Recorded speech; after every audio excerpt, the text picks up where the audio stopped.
Josh messaged privately for hey kitty, magic or not item. Downtime activities, and I wanted to, and then Noel kind of got his thing going. Yeah, they spent time doing artificer stuff, and now I think y'all want to talk about your new levels and how you've been spending your downtime, and those kind of like ended up being, So together. How much like downtime do we have? About a week. Okay. So Mando goes full, like channels his inner blacksmith or whatever that lady's name is who's got the rocket hammer. Yeah, the armor. The armor. Fully channels that and completely redoes all of his artificer infusions. Picked up a couple level 6 artificer infusions. So got some new bags up my tricks up my sleeve. Yeah.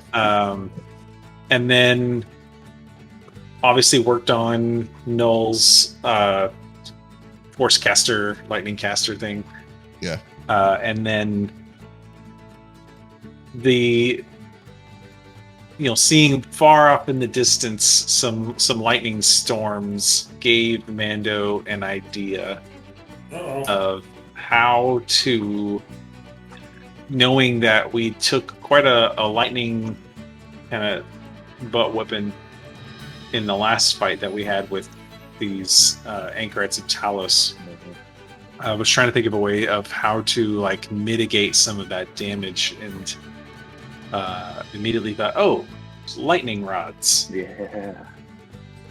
So Mando devised a way to kind of infuse a absorb elements spell into a lightning rod that others can hold and essentially get a one-time use absorb elements. I think it's like once a day is what we decided on. How many can you pump out? I'm not sure, so I'll let Sean determine how much I can do in a week, because I'm also doing a little bit of tailoring work to my force ballista, so that whenever I turn it on the protection turret, the one that like pumps out temp HP, it modifies that to not pump out temp HP, but absorb, like put out an aura of, if you are within 10 feet of the turret, then any lightning damage that you take then gets rerouted to the turret, and it like absorbs lightning damage, and then once it reaches a certain level, it will fire out like a lightning cannon. Heck yeah. That's gonna be cool. So that's what Mando's been working on this past week.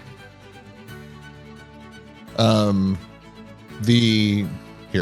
text. This is what in the chat. So the ones that you made for the guys, those are just like, they just have that ability now. It's like they walk around with the absorb element spell for lightning at level 1. If you want to D6, right? But you got to be holding your lightning rod. It's got to be like on your person. Yeah, it's the item, not you. Yeah. Like strapped to my backpack. Yeah. Like Ghostbuster style or something. Like we make like 1,000 of them, put them in a Gatling gun on the Neverweakened, and just rain them across the battlefield and negate all lightning damage. Like deflector shield. We turned the Neverweakened into the Nebuchadnezzar with its magnetic like lightning things. Yeah. Shit.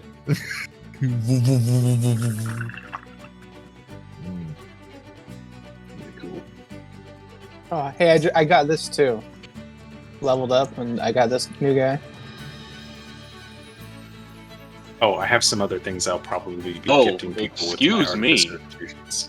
Oh, that's nice. So I can pop in and take damage for people. Oh. Holy shit, that's insane. Yeah, if you're within 30 feet of someone that fuck? has it. Crap, I'm You going to have teleport. to start paying attention to where my allies are.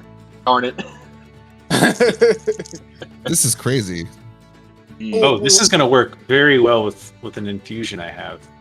Oh, even better. And then I can use my channel divinity twice now. Man, I can walk around and heal. Aaron, I'll send you a link to a magic item you need to send Sean's way for clerics. It's great.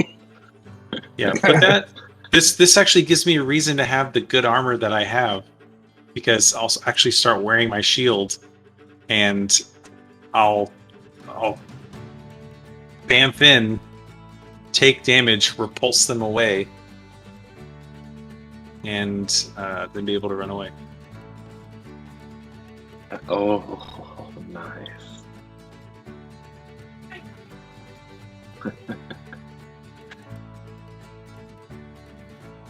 Oh, that's cool. And if it's a big hit, gonna take somebody down, right? Can pop in and take the hit and keep somebody from dying, probably. I guess this is if I get hit. It's true.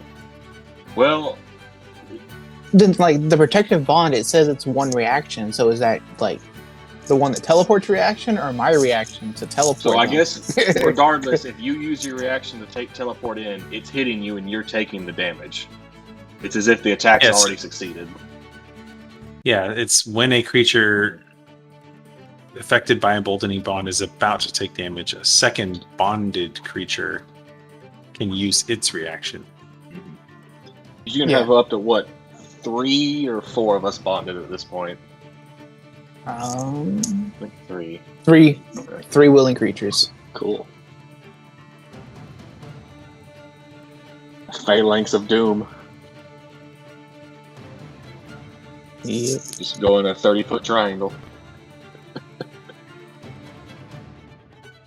I can only give this to one person, but I can also I can now infuse someone's armor with a specific resistance to like a certain damage type. Cool. Excuse me. But I'm thinking I'm gonna take some of my infusions and kind of spread them around to get the most use out of them.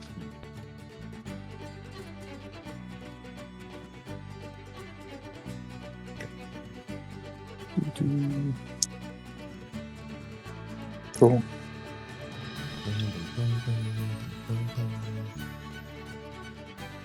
So, would these be?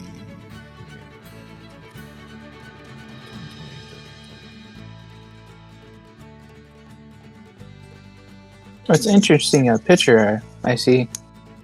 I'm Giant crab. excited to take on this crab. I'm gonna headbutt it into friction. Anybody recognize the crab? No. Am I dating myself here? Is it the lair of Tamaktoa? There is one of those there. Sweet. 2 things. No, that's the crab from the Prodigy album, Fat of the Land. The one with Smack My Bitch Up and Firestarter and the other one. Okay, cat, this isn't really convenient.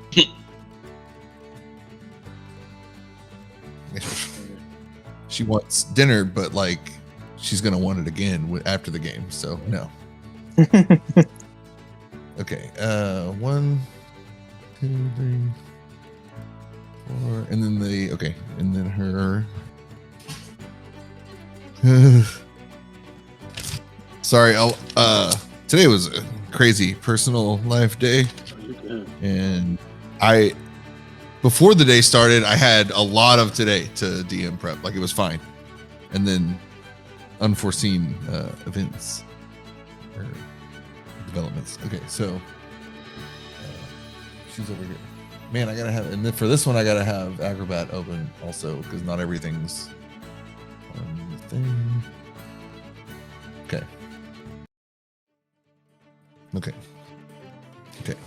All right. Dope. So we spend, yes. The orphanage has been coming along pretty well. With the infusion of funds really early on, way more than they thought they were going to start with. Things ended up progressing really quickly. Everything looks great. It's still a sad situation. These kids are missing their real families, but like the community is very supportive and like daily life, even though there is a metaphor. Foreshadow. There's a looming storm in the distance that has been growing, and it just awkwardly doesn't seem to, most storms, once you see them, they either go away or come toward you and leave, and like this just seems to be hovering.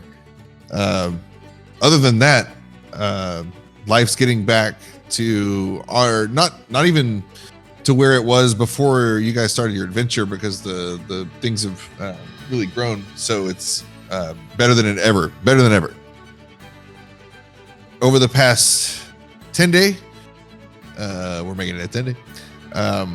There have been occasional apprehensive but eventually welcoming visits from the Icefire orcs, and what used to be the response of everybody grab your pitchforks and torches, now they some reluctant, obviously there's always going to be assholes, so a few people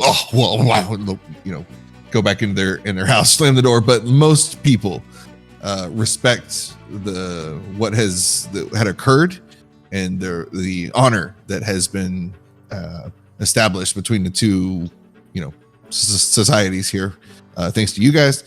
And even at we'll say like we're at the end of our 10 day, and I do have Greg remind me I have to say one thing for you. Oh, okay.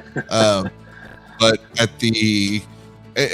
so we're gonna pick up like on the last day of the 10 day, where I'm assuming you guys were planning your advance on Tower of Storms. I think that's what we said we're going to.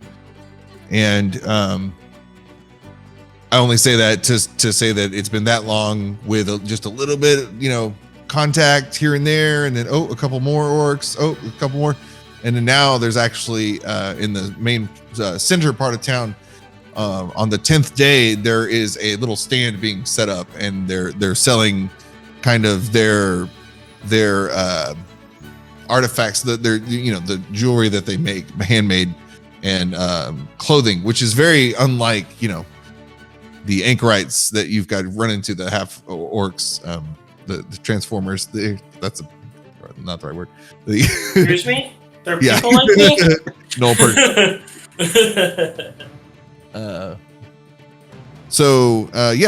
In harmony, basically harmony. Phandalin is family. It feels like everybody tipping their hats. So I'm thinking like Old West movie vibe, like at the beginning of all the Old West movies before everything goes to shit. Like There was that one Mandalorian episode. Yes. Oh yeah. Before we go slay the Crate Dragon. Yeah. With Sheriff Goodhammer. So the Creek Dragon,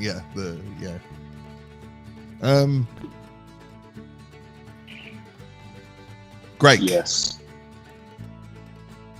Last night. Oh. So they're back. The night before the advance. Yep.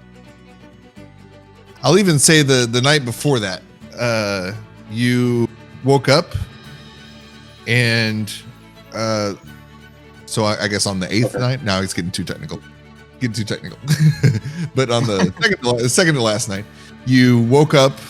So I guess the next morning, and you felt a little off balance, like you're not used to feeling, like your equilibrium, like inner ear was just like, cause so like, you woke up, stood up like normal, but like kind of when you do the, swing your legs to stand up and start walking, you just kind of whoa, went a little bit to the right, a little bit to the left, but you don't, you haven't drank or anything. As far as you know, no accidental mushroom intake, like no reason this should be happening. But nothing like remarkable, But last night, as you were going to bed, those brief moments just before the transition to unconscious, you now I'm picturing our noisemaker for Vivian, but you started to hear what at first you assumed was, sometimes you can hear your own blood vessels, if it's moving around, that your heartbeat or whatever, and it can sound like waves, especially the seashell trick, whatever. But then it escalates, and as you're drifting off to sleep, these waves, like it sounds like waves, and then you physically feel your body being pulled left and right, but you don't have time to react, because it was like and out and sleep. Great. Aside from but this was not like REM sleep. This was you went straight down. This is down alien deep. sleep. Awesome. Yeah. So the morning that you guys have planned to leave for your attack, this you stir, and I don't know, have you guys been would you be staying in town again, or there's more? It's not just the Stonehill Inn. By this point, there's probably at least one equivalent that you could also stay in, or would you guys be going back at night to the ship? Does the ship have comfy? Well, I don't know. Noel doesn't really sleep. He doesn't care. So Mando, I think Mando would be going back to the ship at night so that he could confer with 7 of 11 on how to, like, that's how he's like gotten a lot of this inspiration for all these new things that he has.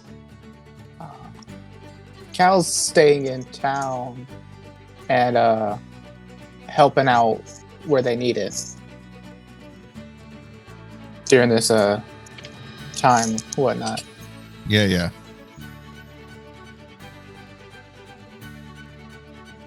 Noel's just kind of being a strong man, helping out where he can and stuff.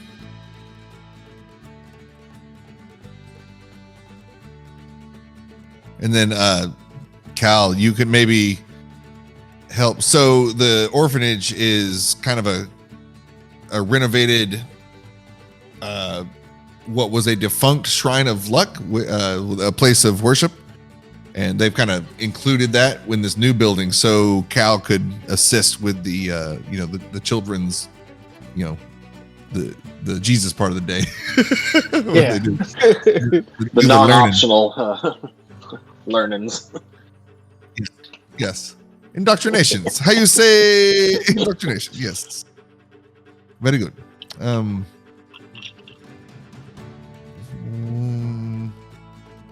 Cool. So yeah. Oh, sorry. Back to Greg. So after a night of, so it's almost like, so you went from descending, and then all the waves became almost real, and then black, and then almost as if no time had passed. You awaken the next morning, and just like the morning after y'all's first day of adventuring, I think maybe the next morning, I can't remember, the second or third day of adventuring, you woke up, and this was when you guys were still with Il Padrino, that little bastard. and you had like an episode where it was ocean water that you choking on eventually, and then regurgitating out that but there's no way that you could have, there's no way you would have that.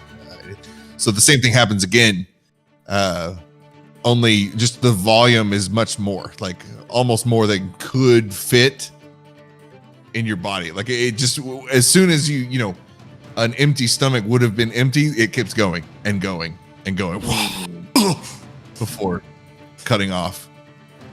And again, that equilibrium, you're whoa, it's almost like what's it called, beer goggles or whatever, or a fun house. Oh crap! After a few moments, you're able to breathe in, breathe out. You do your druid. Well, you're 2 levels of druid. You're not even like you're not even that druidy. So you do, raging barbarian breathing exercises. Yeah, I was you're during the able week. to. Greg has been helping around and then trying to get reattuned to his druid natures by meditating, but then getting irritated by small things around him, and then unfortunately beating the crap out of things. So, yeah, Greg took another level of barbarian. Just keep hitting weights, Yeah, bro. basically. He's like, nope, screw this. But he kept trying.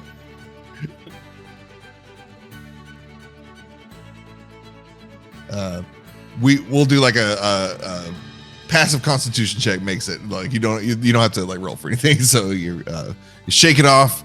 Although the water's everywhere, it's not like a hallucination. It's not like you thought it was there and then it like disappears. Everything's dry. No, everything's soaked and briny. Oh boy. Incidentally, did anyone hear the song that was playing in before we started? Yes. No. Yeah. You heard a little bit. Can I make an Arcana check? It's been playing for several days. Can I make an Arcana check? See maybe if this is something magical means. Yeah. Well, Maybe I should show. this is why. This is why Greg doesn't trust magic. So, I mean, there's enough similarities that even you immediately associate this with that night or that morning, I guess.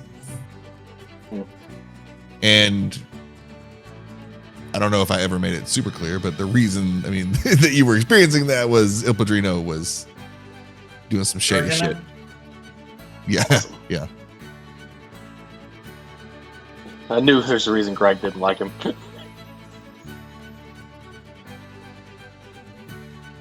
Okay.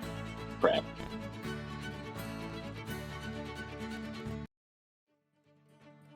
Yeah, I don't know if Greg would share. I don't know.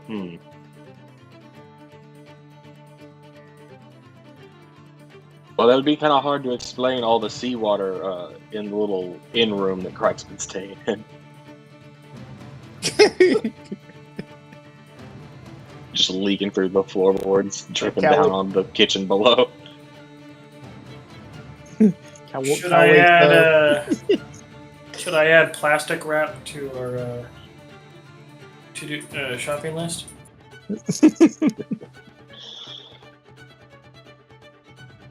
Oh, okay.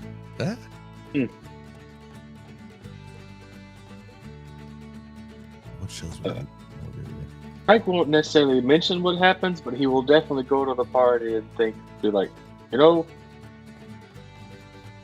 put Greg away. He might be around. You might want to keep an eye out. Never trusted him.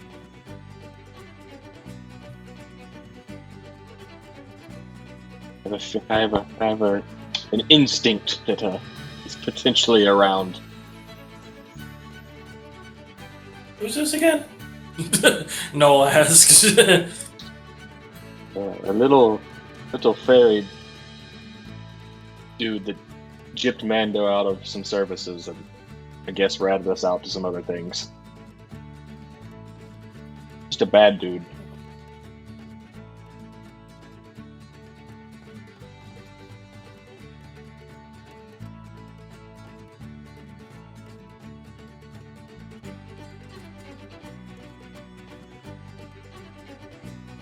So, at what time of day would you guys like to advance?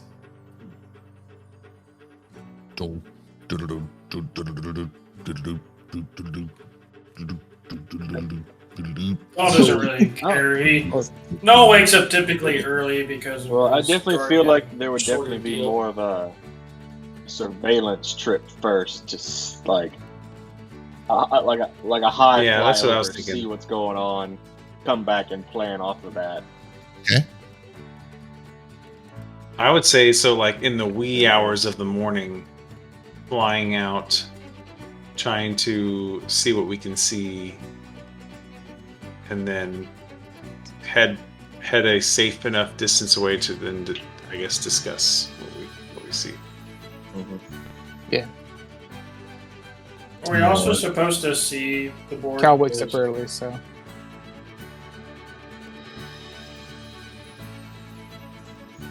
No, what'd you say? Are we supposed to see something on the board? Because all I see is a dancing crab. Or Daniel, what'd you say? What did Noel say? Dancing crab. Yeah, no, that's just the prodigy crab. I don't think we're seeing anything quite yet. No, nothing. You're not seeing what I'm doing. Not yet. Again, it's been prepped in my head, but not. Whoa, nope.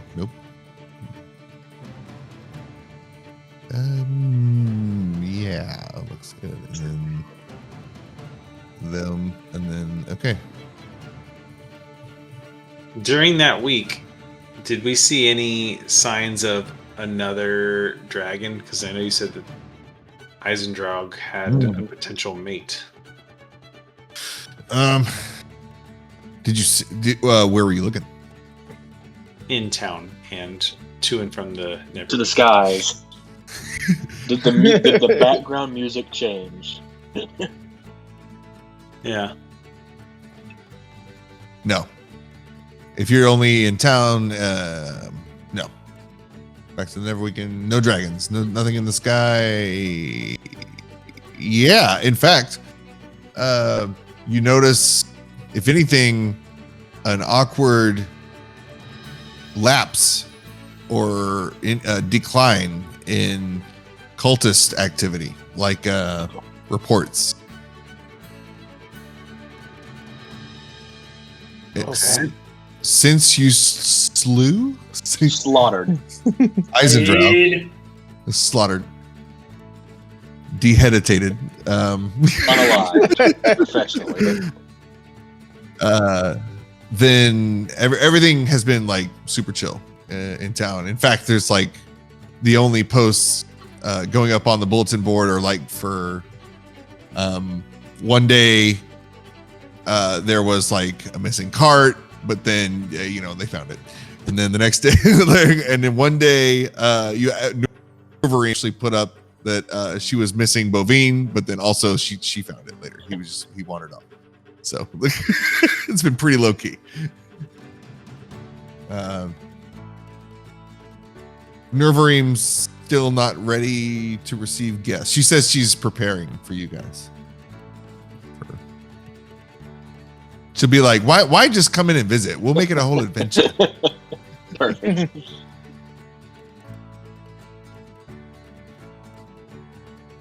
Yeah. Okay, so yeah, early morning. Yeah, I fun. guess we all fly in. We all get into the Neverweakened and Okay. pilot it around. Rock music blasting in the background. So before all this happens, I go up to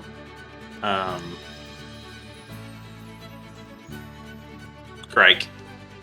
Greg wears some sort of armor, right? Greg's in his shell. Yeah, Greg. No Greg armor? has his natural shell. Yeah, Oh, that's right. unfortunately. Well That's then, Roshi style. what does Noel wear armor? Noel is armor. But does he No, yeah, wear armor. any? I can't enchant your skin. Not really. I mean, he could technically, but he doesn't at the moment. Then I go up to Cal, who is actually wearing armor, I'm just seeing it in my head like, oh, and I. human. So I guess I'll have done this like a day before, so I had time to actually do it. But I go up to Cal and I enchant his armor via my technology to give him resistance to thunder damage. So that's one of my Nice. one of my infusions. Okay. Thanks. So you got resistance to lightning and thunder. Very, very frightening. Or no, it Yeah.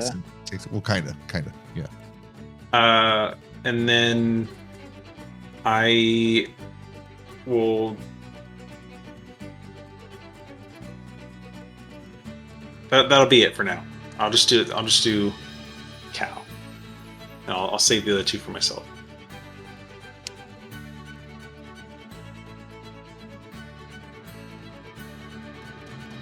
All right, so that is attached to my. That would just be attached to my scale mill. Yeah. Okay. Nice. Did Nice. everyone feel like they had stretched their 5th level wings sufficiently before leveling up? Yeah. Or Yeah. And if not, we're still stretching them. Yeah. I'm trying to pace it right. I don't want to get too far ahead, and then like by the time like I hit the giant, he's dead. I hit the giant, he's dead. Well, I mean, at a certain point, that's when you're just like, all right, it's 80 giants. You might be hitting them and one killing them, but there's 75 behind them. Too many giants. Well, I mean, also, like, you don't have to go with the stat block of what's in the book. Like, you can give it more HP. You can make it hit harder. Greg, I need to add there was one moment during your blackout blip later in the day as you're preparing to go scout. You're doing just like mundane activities. You're busy, you get your hands, whatever you guys. I imagine like I don't know, everyone's learning nautical knots. So, Nautical nonsense. Ships, yeah. Doing stuff like that, batten down the hatches, stuff like that, and it's not a new vision. It's just like more of a you're recalling a vision from the night before, but in a flashback kind of way. In the darkness, and it's kind of like a self-preservation way, like your brain kind of just like helped you out and blacked it out. But it was like nightmare, and then for this blip that you remember that comes back to you, for that, and what I'm about to say, describe, it's not like an enduring scene. Imagine just like a split second, like a flash. You are being pulled down into the depths. You're like, and you feel like you're being waterboarded almost. It's like the surface of the water is just out of, you're being pulled down just hard enough to where you can't reach and breathe. And then we'll skip past the part where you're a turtle and blah, blah, blah. But, it's a dream. So you're It's so bad you're being drowned as a turtle. exactly. Yeah. It's turtle bad. So you're It's being turtle drowned. water. You get, and you for that split second, you feel someone come to your aid and pull you up just a hair, and clear as day, just for that split second, you recognize. Well, actually, roll a history check. We'll see what you recognize. Oh boy, history. Okay, you recognize the face of Sarissa. But she's not. It wasn't like a physical form. It was like, Sarissa the Storm Giant? yes, Sarissa the Storm Giant. Sorry, That's the princess, right? That's the storm Sorry, giant princess, right? yes, the Sarissa, Not the the Storm Giant princess you guys encountered with her mother, Queen Neri, on their Does Noel know this? killer whales. I think that was just before Null. Yeah, because Sarissa went off to the side and talked with the other group, and then Greif made moves on her mother.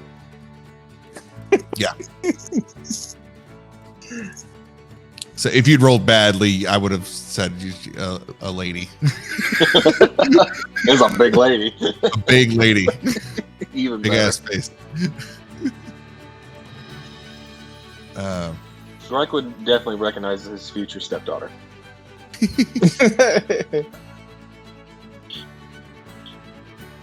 Imagine a giant with like a shell, like a giant turtle. Oh God, that would be. Yeah, we call those. Don't we call the? Isn't it a Tarrasque? World turtle. It's just a freaking world turtle. Yeah. Have y'all seen after that in real life where the tortoises, what do they hibernate or what do they do? And then when they get up, it looks like the Hindu depictions of the world turtle with the earth on the back. Is that from the Pokemon movie? That happened in that too. Yeah, that one was cool. Yeah. It's a real life thing. World turtles are? Oh, okay. Well, just that turtle too. Like you can see them coming out of the ground, and it looks tortoise size. It's cool. Yeah, they'll sleep for a long, long time, and then they'll Right? wake up with roots growing from them. Yeah, they're like actual super beings.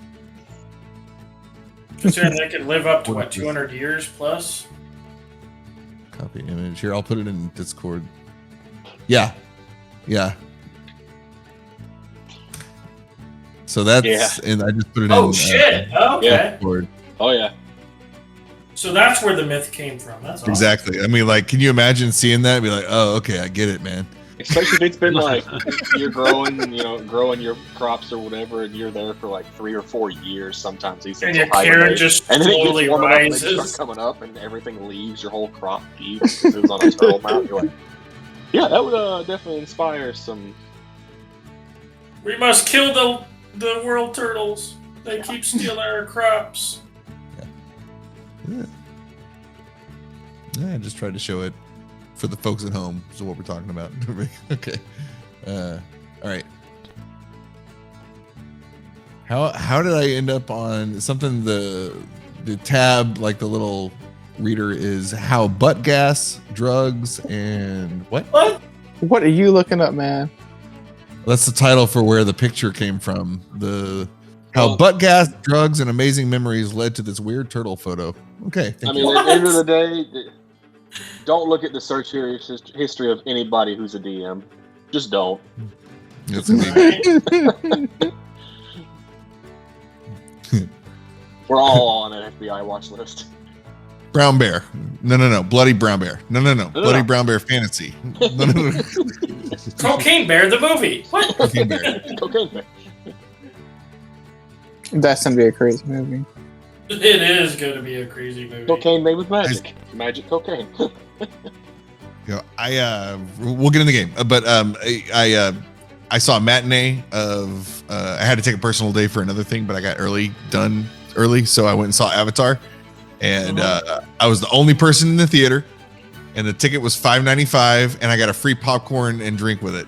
Nice. This is like 1995, prices. This is nuts. Heck yeah. How bad was the movie? No, I really liked it. I don't know if it's just the music that got me, or I don't know, but I liked it. Yeah, but The first one I've seen like 20 times, so I need right. to. That one I could watch over and over again. It's enjoyable enough. I can do that. Honestly, the second one's great. Yeah, Is it? It's a lot of underwater. yeah. You saw it, Aaron? Yeah, I saw Yeah. it. I liked it a lot. The story felt like smaller, like even though they're kind of expanding, it felt more, I don't know, personal. It was cool.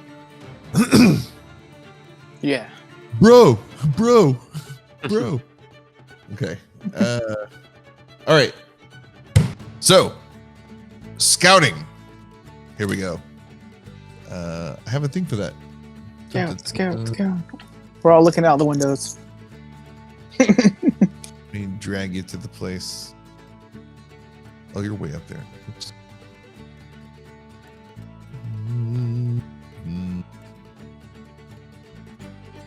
How far does 7 of 11's the sensor to go? How far away can he sense shit? It's gonna scale, but for now we'll Okay. say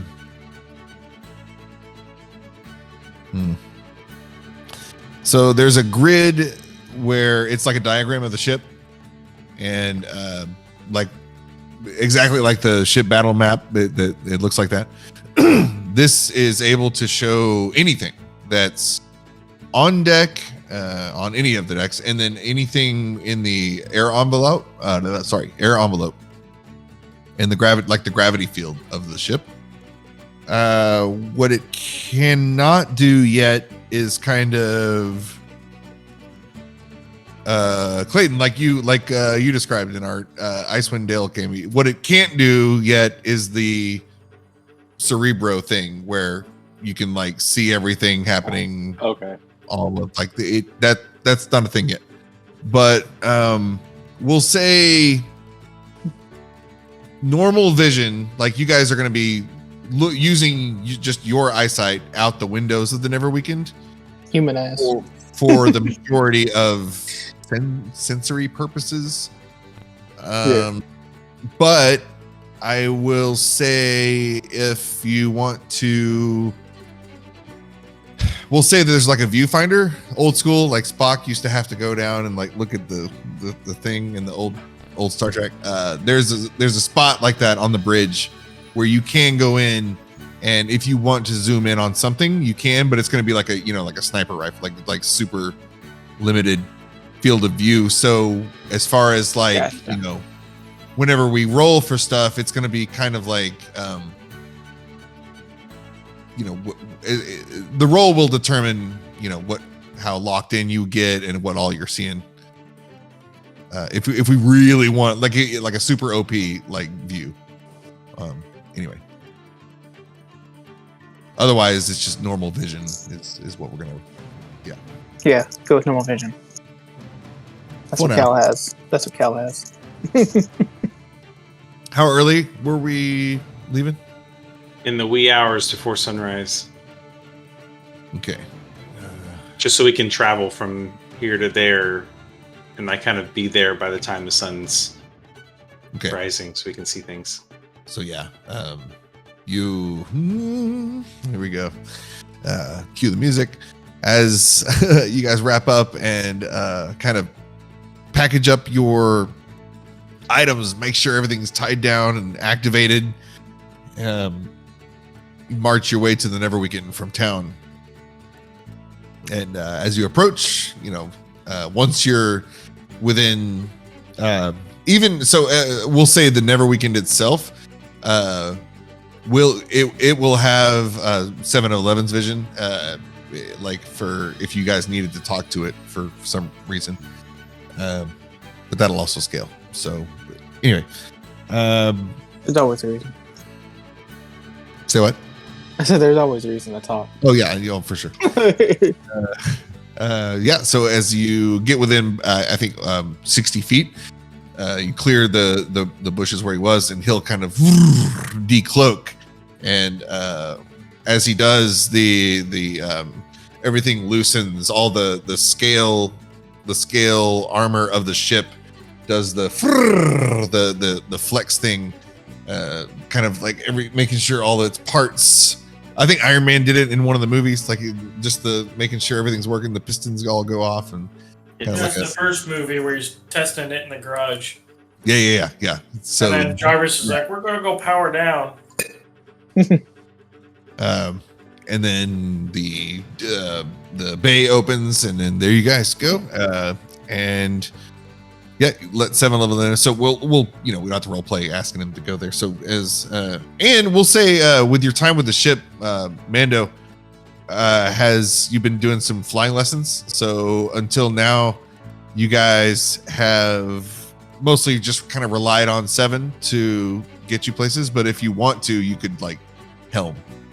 Mando can fly the ship now. Yeah, I will add ship flying proficiency.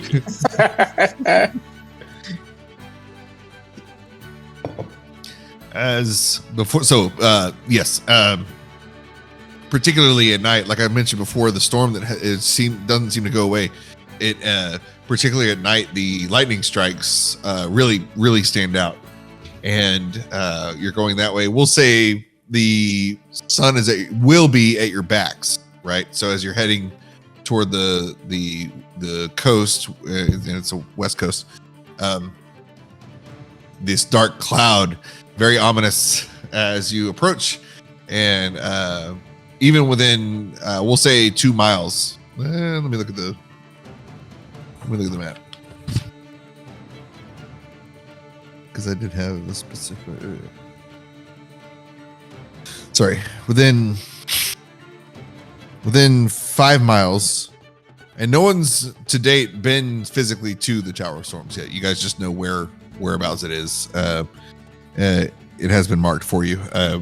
Within 5 miles of the coast, or where you're supposed to be, the storm gets particularly bad. And what's odd is there's not like a gradual, as you're entering, it's like, sprinkle, then rain, then heavy rain, then storm. It's like it goes from 0 to boom, like whoa, to the point. Actually, not yet. It's just very windy, stormy, rainy, instant wet. So everything's like boom, soaked. And we approach. 15 inside the ship. Yeah, you're. And it's sealed. I mean, this thing's like, actually, the air envelope. There's no physical hatches this thing relies on, but we'll say there are. Noel wonders if he could rust.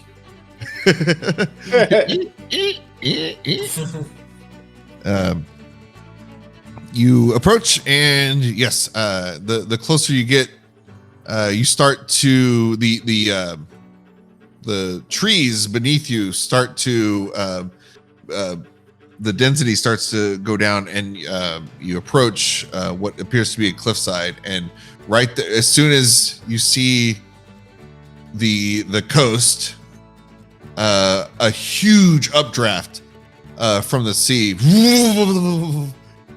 kind of takes the Neverweakened back, not to the point where we have to make con saves or anything, or deck saves, but definitely oh shit, grab something, that level of stirring. And 7 will come on the actually he'll appear right next to right next to you guys. Whoa. That was surprising, but let's try that again. And as he more slowly this time presses forward, because you guys, the storm only gets worse the farther you press. You get closer, and this going slowly this time. It is a struggle, but as you approach the edge, just 1 second.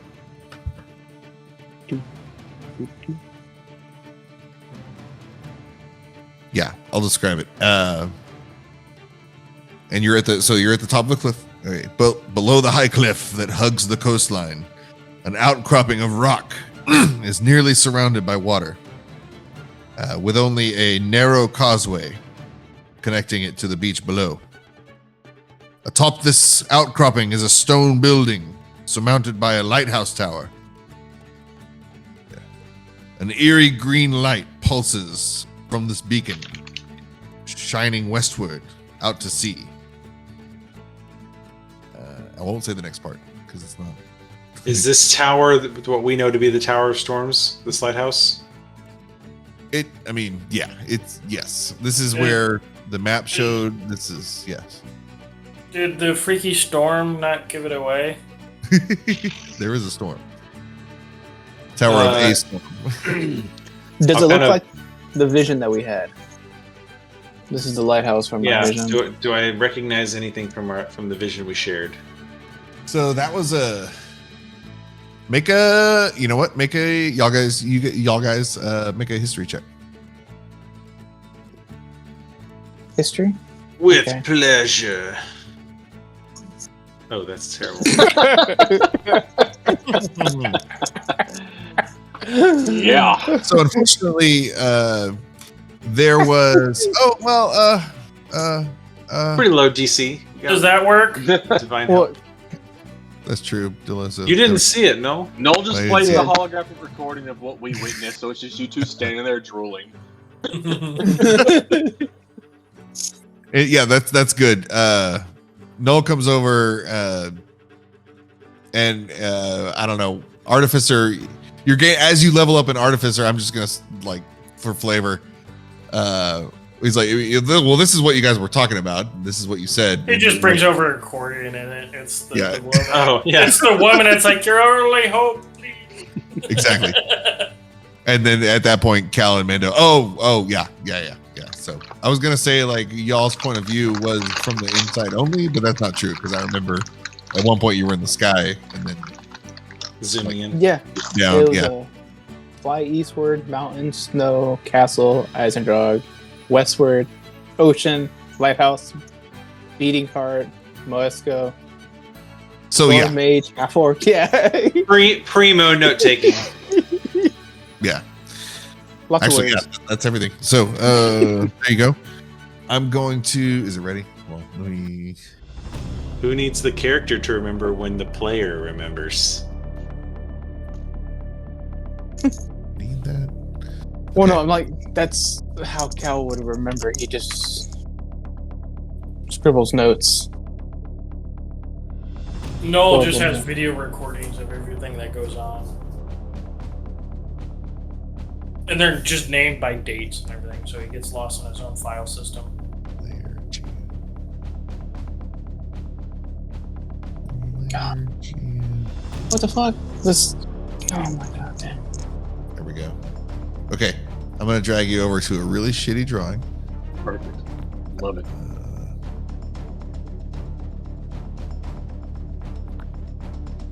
Painstakingly done so that this lighthouse does not look like a palace. It doesn't. I'm proud. There's not even a lighthouse. I didn't even put it on there. Are you guys on the map? Yeah. Wait, where are you? Okay. I don't know where I am. I feel like I'm in Flatland. Put the Neverweakened out there. The question is this a side view or a top-down view? Yeah, side view. So let me. Well, that's not working.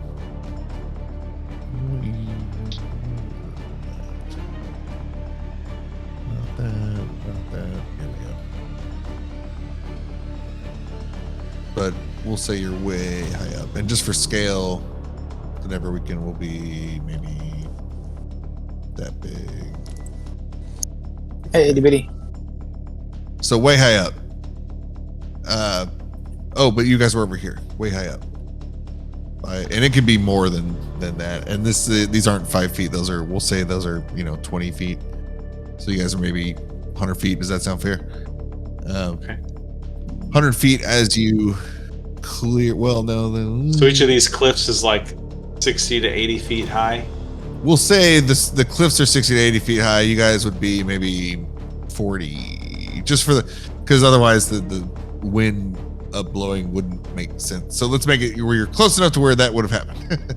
And then, yes, you see the Tower of Storms before you, and the lightning crack, crack, crack, crack, every now and then crackles in the distance. But now that you're far enough into the storm, sometimes you're in it, so it's happening around you now.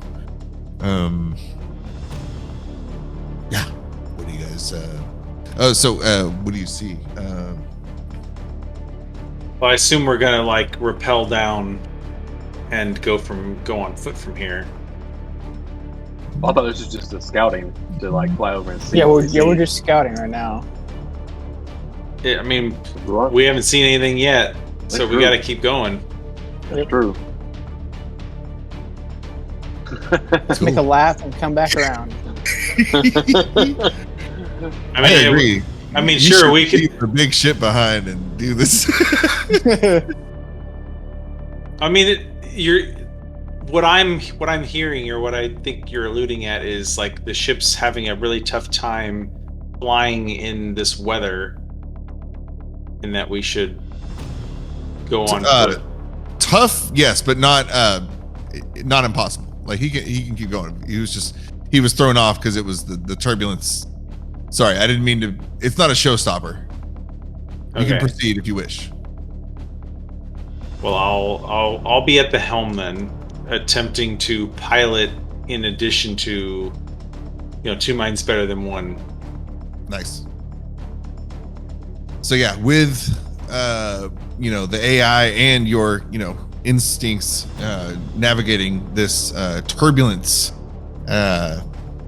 even Cal, if he wanted to cast guidance, whatever, it's all good. You guys going through, as long as you're slow and steady, you seem to be able to maintain altitude and control, moving very slowly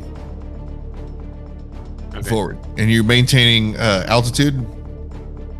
No, I think what will, as we get closer, it would be better to get would it be better to get lower and just kind of weave in between these, are these pillars? Drykel, Close, or not, are they? not too close. Drykel head down. I can. And, lean over I can take us. Yeah, I can take us to. So this is like a side view. I can take us to top down. We'll do top down view. Because you described it as kind of like a string of rocks that are headed from the mainland to the lighthouse. Yes. So imagine you could go around these because there's water on either side. More like imagine a carved path. So it's almost like a dock, but natural. Okay. And it's pretty steep. Oh, like a pier. Rock pier. I think it's like 15 feet. Oh, then I would not want to. Sorry, 5 feet. The causeway. So yeah, I'm assuming some, at high tide, it's probably underwater, if not, very difficult to walk across. But then low tide, it reveals itself, and 5 feet above sea level at low tide. Oh, there you go. It even says it. At high tide, it's submerged under 5 feet of water. Okay. Well, let's. When's high tide? Is that morning? Is it high tide in the morning? High tide happens twice a day, right? Mm-hmm. Well, it depends on how many moons. How many moons does Favor have? Oof. Or is it dependent on magic? Is it dependent on the weave? Yes. These are the real questions we moons. need.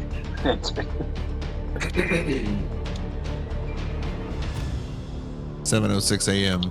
I'll say no, not yet. It's not high tide. It will be. It's in 2 hours. It's high tide. So they can If still. we kill enough bodies, we could at least bury them in the high tide. Is there anything I need? I think I'm gonna turn off. I'll need to go. I see dynamic lighting right now. Yeah. Yeah. I see loading.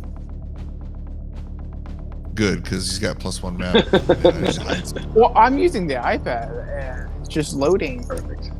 Everything's cycling through. I'm going to refresh my drink real quick, but I think, unless y'all can come up with any tangible idea of how we're going to use the Neverweakened to gain some sort of scouting advantage without immediately just ousting ourselves as flying around their tower. Or we just bombard it. Rain fire, Just and fire. stone down from above, and then leave. Just shoot the base of the tower and hope it falls. And then leave, and then then come back and do that every Or 4 what you do hours. is you fly Just do around. a flyby, You fly around and and we then after 4 days. we fly around it. Yeah, we fly around it, launch magic missiles and fireballs. Which none of us have. I have magic missiles. I have guiding bolt. I could just fling my magic wand thing at it and see what happens. Rex got a stick. I got a jaw of dirt. I think roll 20 just hates me. Probably. At least it's not downing. You can actually use it. That's true. Well, no, it just says loading. Map gathering, loading screen, roll 20, randomizing, recalculating, gathering. Just cycling through all the words. So we take on this mini boss of a crab over here. Oh, heck yeah. Yeah, well, obviously we There we get go. distracted by the colossal crab over there and go get that for dinner. How far down? Oh, these are 100-foot high cliffs. Ooh, Yeah, that's that's high. fine. Good thing I picked. I used that dragon wing webbing to build myself a set of glider wings. Zoop. Greg just looked down and was like, good thing I'm angry all the time. Just jump. I've basically flavored that as featherfall. Yeah. It's pretty cool.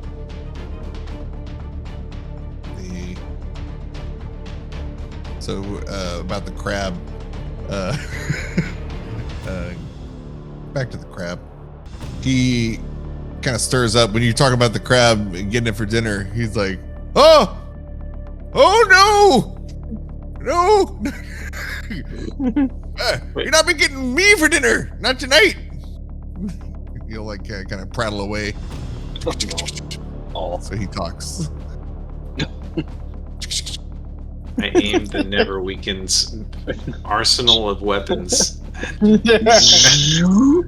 see the multiple tracking lasers just converging on the little crab. Are you guys gonna kill the crab? I'm not going to give away our position for a crab. Yeah. Not for a crab we're not going to eat. Yeah, I think we would decimate it totally. if we shot I'd it. only be interested if it was a very large crab. We are going to. I mean, it's a very large crab. It's a person-sized crab, and it's talking. Not big. Well, I made a dragon in Lego. Ooh, nice. trying to Big think. pause. Should we go after that crab? Should we derail the entire encounter Sean has planned? And No, just that's sail part of down it. this cliff and go fight this crab? Well, so we're still in the Neverweekend. Like, we haven't left the Neverweekend. Oh, yet. that's true. Okay, yeah. So we just see a crab, and we're buzzing him away. We're buzzing like 100 feet off the ground. Just As an we can just- artificer, Everybody pointing at the crab. Hey guys, look, there's a crab. Or no, I guess the cliff is 100 feet. We're like 80 feet above that. as an artificer person, can I like scrounge up a can of nails and an explosive to throw at it? Like just drop as we fly over it. It's a talking crab. I don't know that we want to like kill it. Just Yeah, it's true. Okay. We'll put a bookmark in that to come capture later. Make him a friend. Perhaps it could help us. Indentured servitude to ride into a battle on a giant crab. Heck yeah. Can you imagine Null just like riding a giant crab in a battle? Be awesome. They'll get crab legs. Go gadget crab legs. Oh, that'd be Maybe fun. it, We can get actual Grievous like level. Oh, Jeez. That would be. okay, so just to push the exposition forward a little bit, I will suggest that we do a wide 360 around the tower just to get an idea of what Nice. the lay of the land is and if there are any other means of entrance besides the path before us. What proximity wise you don't get closer though? Just a wide berth. A wide berth, yeah. As far as we are right now to the tower, maintain that radius. And then Grike will be on the lower deck looking around to see if he can see any hint of activity or movement or enemy formations. Well, no one's Lieutenant Danning it up on the mast. You call this a storm?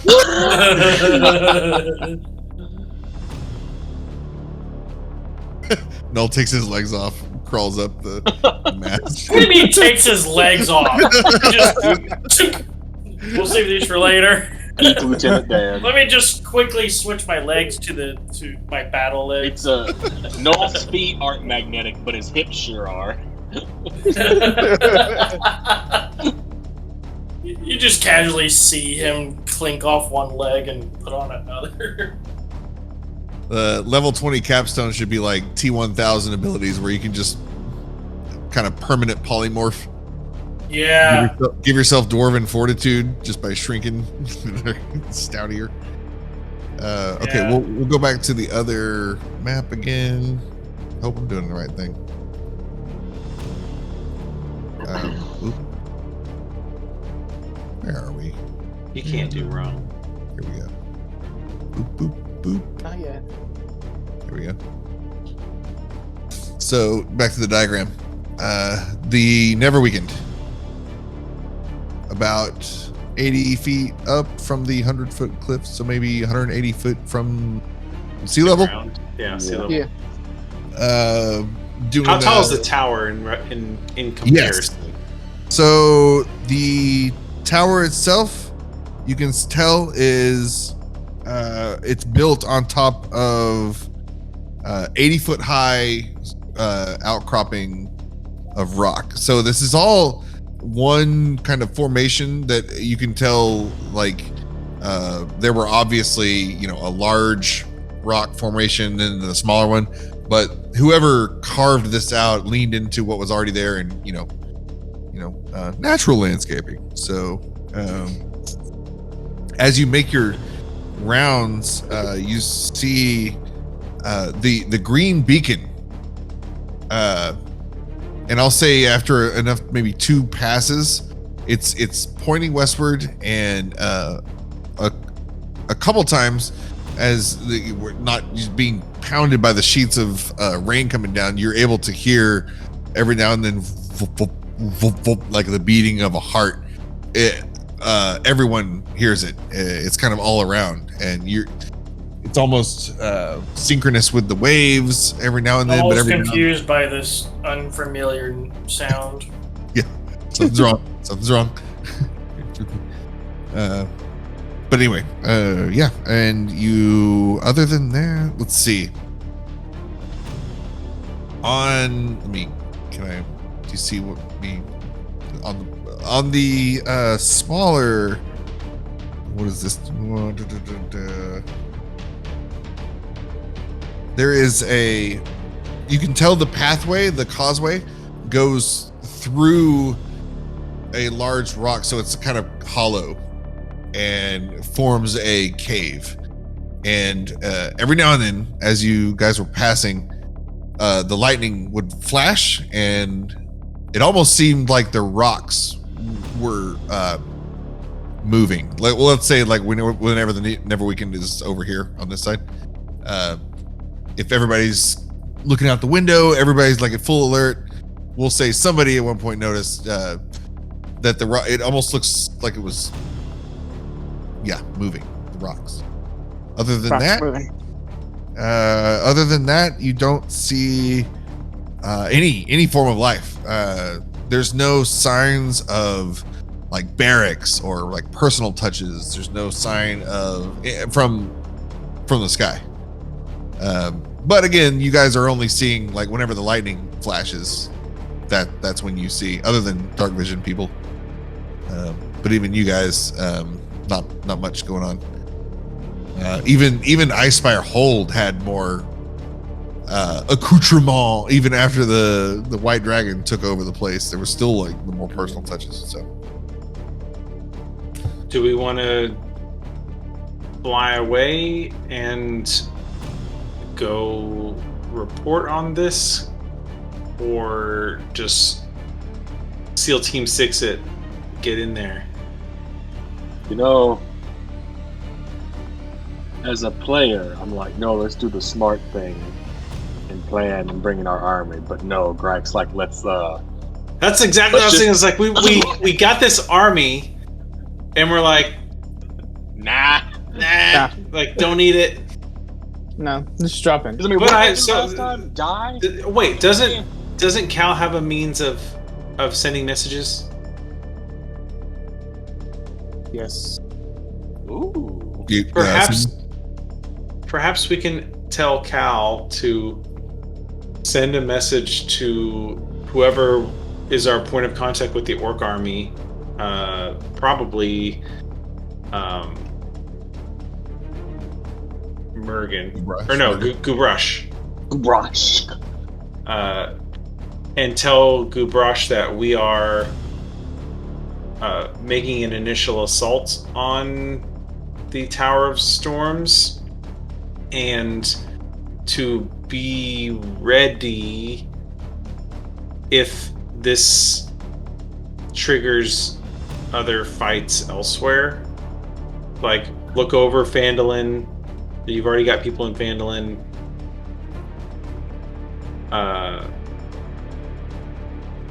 We're going in here. It looks abandoned. There's certainly no army here. And look out for Phandalin, essentially, and for yourselves. Alright, so I'm like, Cal's like trying to write this down, like trying to shorten it. Yeah, like shorten it down to 25 words. Yeah, 25 words or less. I'm like, alright, okay. We're attacking here. Y'all keep an eye over there.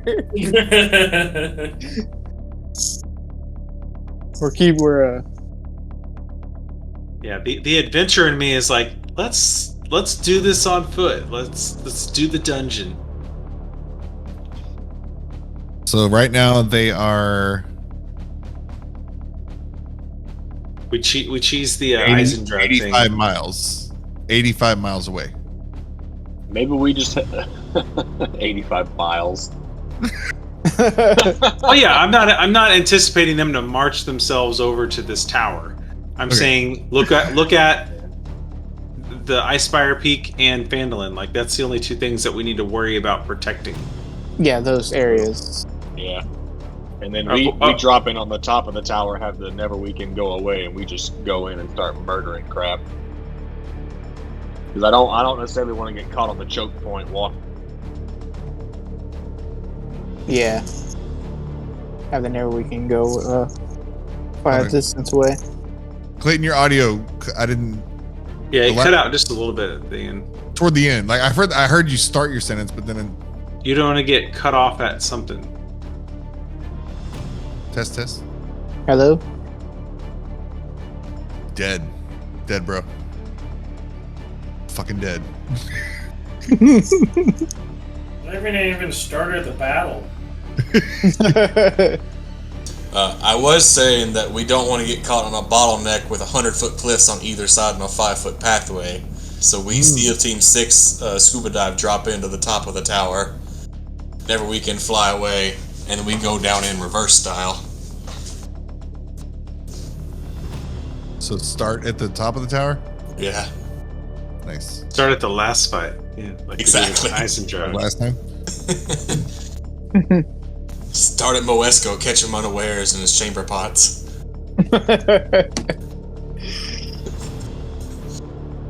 I guess technically, y'all could we could skydive essentially. y'all could hold on to me as much as people can hold on to me, and then I'll cast Featherfall on myself with my wings. I can just hold on to Greg as he falls. That's true. Do I have a parachute like just locked away in my body?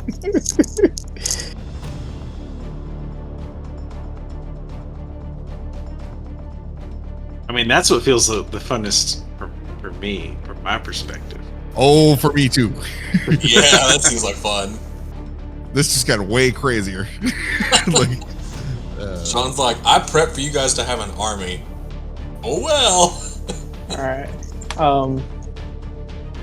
Yeah, so I'm gonna go ahead and say I'm gonna use my 3rd level spell, Sending. Send a message to Gabrosh, letting them know that we're heading in here, and can they keep an eye on Fandolin and their area? And is he able to respond? Yes. Yes, he is. Okay. 25 words or Yeah. Could answer in the. does he know that, or would he just start talking and then be cut off? He'd probably be cut off. He'd probably end up cut off. Oh, hello, friend. How are you? Where are you? What's going on? Like, no, stop. It's like mid-word, too. It's like... Like 15 words through, the magic user's like, wait, no. Realizes what he's doing because he's not whispering. Honestly, this works out because Gubrosh is a man of few words anyway, so he doesn't even need the full 25. So what all were the bullet points? It was Ispire, if he can. We're attacking the tower. Noel fell down a well. We need help. Attacking the tower. Be on the lookout for mischief in Fandolin and Ispire. Yeah. Okay. So Gubrosh, woo, here's you. You've caught him on the on the chamber pot. Oh God. He will confirm. Okay. Message received. Please go. He just likes your Please go. message. The word just likes your message. A thumbs up emoji. Well, it's not like I can see them, so I'm just like. I know, but I just hear it in his voice, so I'm like, okay, hang up. All right, he got the message.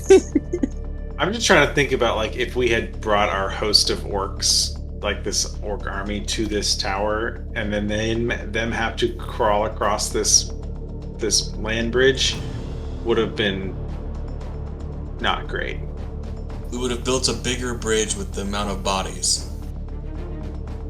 So yeah, I think this method is probably the best. Oh sure. Yeah. Scoot something over. Also, there was a lot of casualties last time. Just one breath weapon. The lot squishier than you guys, the orcs. Now at this point, level 6 now. So yeah, Skydiving, right? Yeah, I'm ready. Before this happens, just know that like I'm not. This was already planned. What you're jumping into. So cool. All right. So I don't mind TP, Ian. Worst case scenario, 7-Eleven comes in and nukes the tower and kills everybody, including us. that is ideal. Kamikaze's the Neverweakened. Oh no. Greg might survive. Might. Depends how many wild shapes I have to burn through. So how realistically, how close can we get the Neverweakened to the top of the tower? Ah, damn it. Do you want to test it? Or Well, because that just brings it back down to medium level of fun. Okay, so all right. Nah, fuck it. Let's skydive. well, like they haven't seen us. So They haven't we're seen us all the way up 180 here feet. yet. How high? How high are we up above the tower? 180 feet. Yeah, let's say that we were like I know we said we were 180 above sea level because we were at that cliff, but if the tower relative to the cliff was a lot higher, then we would have been higher than that. Yeah. I don't know if it's a lot higher. It is, I think, slightly over. Well, we would have been higher than the tower because we want to stay out of we want to be at the high part of someone's peripheral in the backdrop of the storm clouds. Okay. So it's harder to detect us. So I do have an exact number that It's like this is like a proximity thing. So let me check.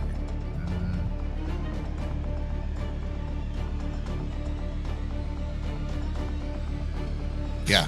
So Give us a number if now, we you will abuse it. are within, let's say you were comfortably at 180 feet and nothing has happened, and you, if you want to kind of systematically tell Seven to do like TI-83, graph a chart a course that will slowly spiral down and get closer to, if that's a way We you don't want. need that. We're skydiving. Yeah. Oh shit, okay. Craig's already Fuck about that. to like ready, like, oh, are we jumping? Like Craig's already ready, like, All right. yeah, So- we're ready. Let's jump off this thing. Cal's gonna activate emboldening bond before we hop out. So I'm gonna cast it on myself, Noel, and Mando. This is amazing. Okay. Well, first, so just a bit of safety. Let's everyone get a rope, tie it to yourselves, and then tie one of those ends to me, so that when I cast my feather fall, no one's like losing grip and falling. And Greg does have Yeah. rope, so Greg pulls out 50 feet of rope and ties everybody together. Alright. He's tying us and just throwing it in here. This is great. All right.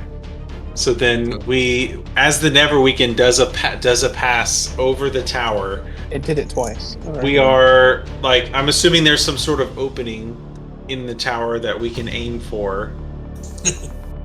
Thread the There needle. is the lighthouse is the highest thing. You do see far below that some platforms and roofs of other rooms, but no no courtyard situation like you're hoping for. Maybe nothing super obvious like that. Well, Platforms. once I have my feather fall on, I can kind of direct my movement. So I can essentially parachute myself to a specific place. Okay. So we point out a platform on one of the roofs, and Mando says, "Let's fucking do this." All Go. right. Jumps, Vietnam pulling block music. out everyone else with him. Just This is. Yeah. Have y'all seen the other guys with Will Ferrell and Mark Wahlberg? Yeah. But it starts with The Rock and Samuel L. Jackson. Yeah. You think what I'm thinking? Hell yeah, brother. Yeah. Splat.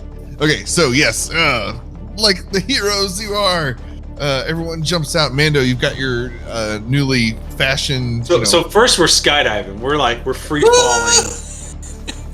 Just so you know, drop like a rock. Noel's pulling us down further. Spread your legs. So Spread your arms. His legs just pop off. like I said, we're gonna start at 180, but I do have a set number. So when at what height would you enact? Are you planning to enact your feather fall? I'm going Star Trek Into Darkness. Like Oh, I'm not shit. pulling that chute until the end. blinking exclamation points. Danger! Oh, that's a Danger! good first one.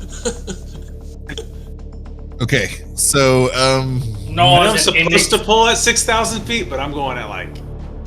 Does Noah have like a HUD system, so he's got like a little indicator that tells you how his altitude? your gyroscopes, like whoa. Okay, Red lights start appearing. So I know. I feel very confident that I will be able to slow our descent to 60 feet per round as soon as I pull the trigger. So when we get within what I eyeball to be 60 feet of our target, I will deploy the wings. We'll fireball. okay. Great plan. Love that plan. It's awesome. It's a good plan. Ian has something up its sleeve. I'm very smart, by the way. I have a +4 to my intelligence. I can judge some distances. No, it is. It's all right. Greg's got a +0. That's why he went along with this plan. I got a -1. So yeah. Noel's like, there's nothing else happening, so he just jumped. He's made of metal. What's gonna happen?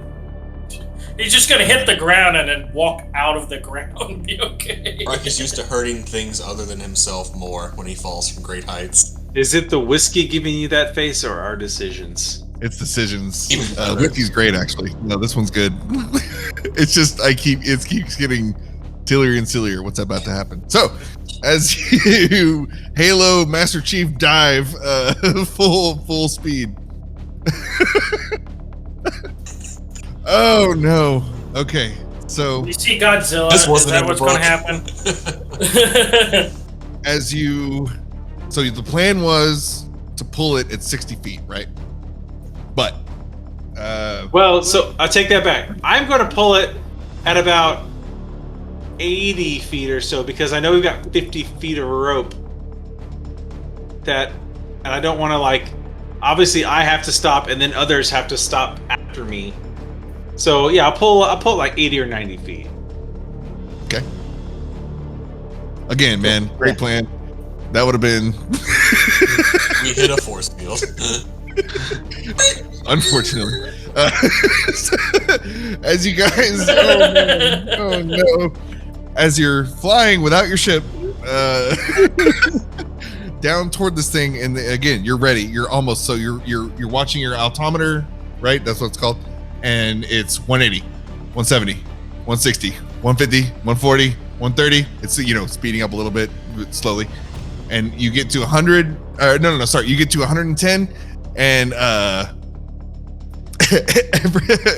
in front of you, a spark goes off in the shape of a dome. And this is huge. This is 200-foot diameter arc of lightning that immediately enacts. So this is all happening very fast. So you're at 110 right now. No, Siri, no. As soon as that happens, it's all very fast. The lightning, I'm imagining Cinderella whenever the fairy godmother makes the pumpkin into the carriage. It has like the spine of the thing is the first thing to animate. This is like that. This is like the framework of something, some big globe being like switched on almost, and it's the shape of a globe. And before you guys are able to descend another 20 feet, this thing, man, this was originally going to happen slower, but okay. The sea beneath, well, all around the surrounding seawater at the base of the Tower of Storms and the beach, what was waves going in and out, all start to swirl up. And well, it's not slow. This is very fast. This happens because it forms quick enough, and it's electrified, and it's the seawater being almost think in game when Doctor Strange has to stop the water from flooding everything, and he creates that tornado thing, almost like that, except a sphere being circled, encircling the Tower of Storms. And then let me move you over. This is not what I planned. You did. This is great. Like a bullet, we shoot past all that and completely bypass it. No problem. Yeah. Oh boy. Right, Misty steps through all that bullshit. Okay, so Noel doesn't do anything to change his trajectory, he just bounces off of it. Noel's I'm our gonna keep the lightning rod. Neverweakened There we go. here. Oh wait, are you guys I'm on black screen. Yep, Well, same. good? Because I'm showing everything right now. I'll turn off dynamic lighting here in a second, and you guys will just see everything. Okay, I'm going to keep the Neverweakened on the map, and off to the right you're gonna see like it looks like a measuring stick. This is gonna be how we're gonna track how high up the Neverweakened is. And we know how high you are. You're at 0 because you just did a big splash. And let me get everybody's characters because I didn't expect. This is amazing, you guys. This is great. I'm gonna do you a favor and splash you down where the Neverweakened, where I had the. So when you say the water like comes up and like globes up from sea level up to where we are, like we would have penetrated through before the water could get up there, right? No, let me show you. I have these things.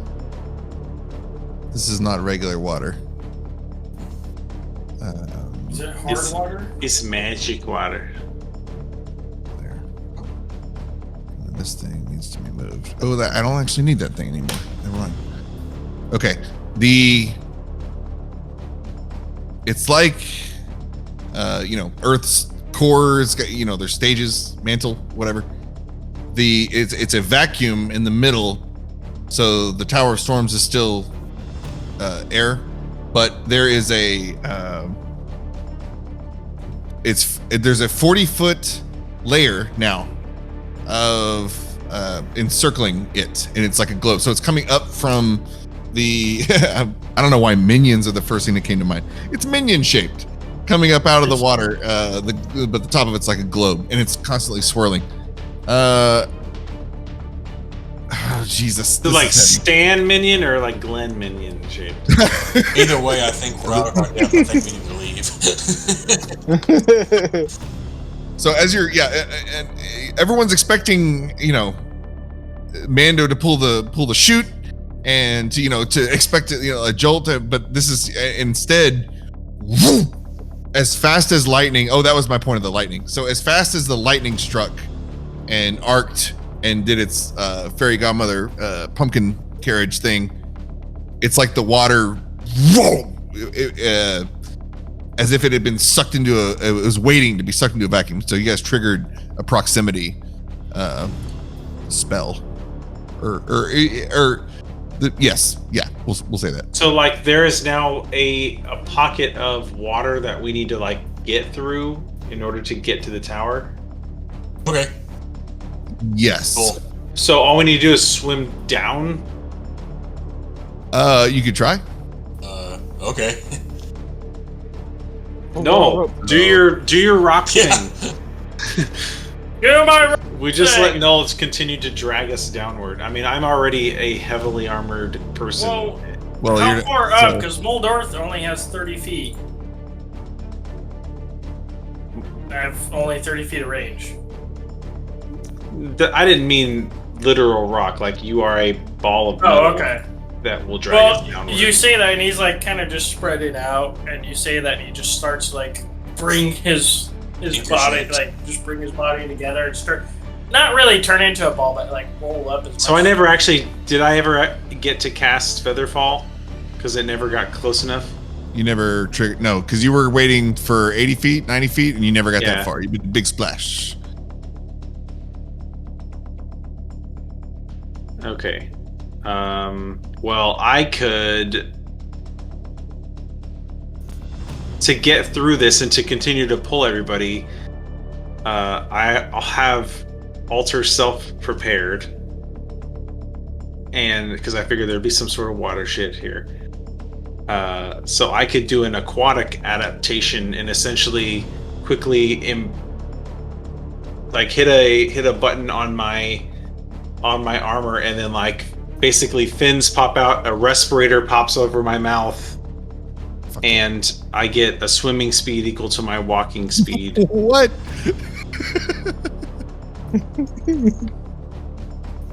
We're just breaking the game even more. Well, I mean, Greg has that naturally. I can hold my breath for up to an hour, and I have a swim speed.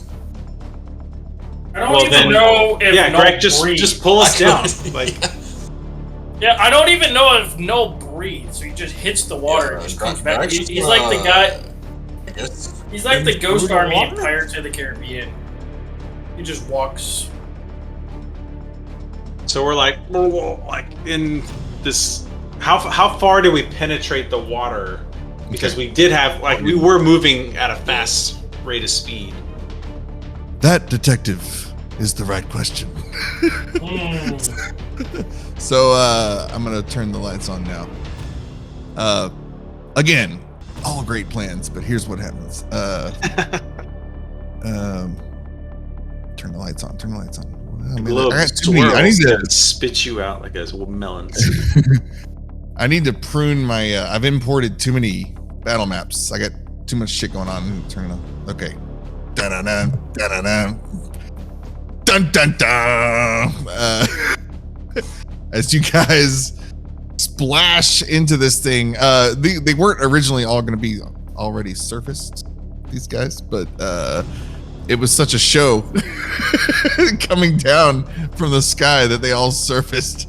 There seems to be things in the water, and they seem to be moving freely. They're able to skim the top and also go submerge.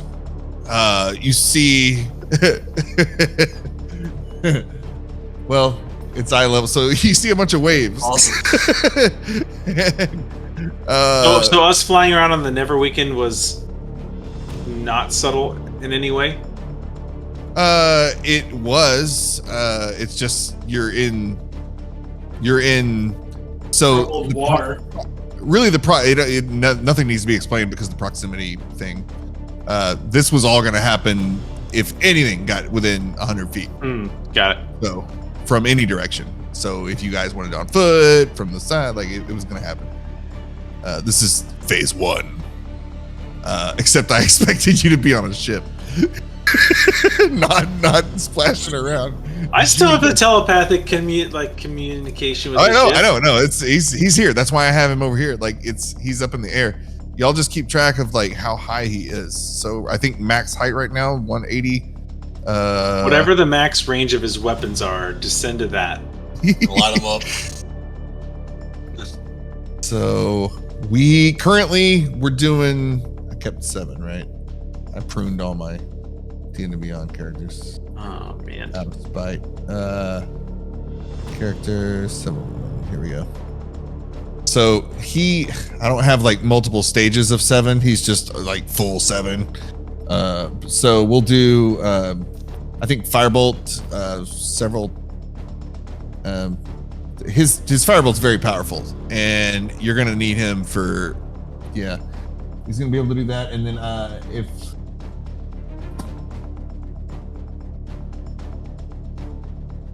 Mando, roll. Let's see. Roll a d8.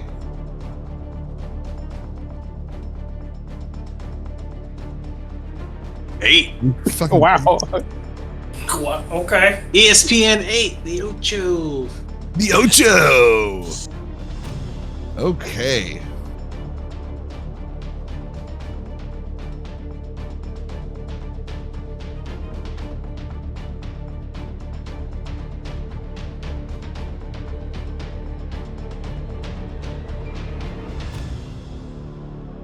Okay.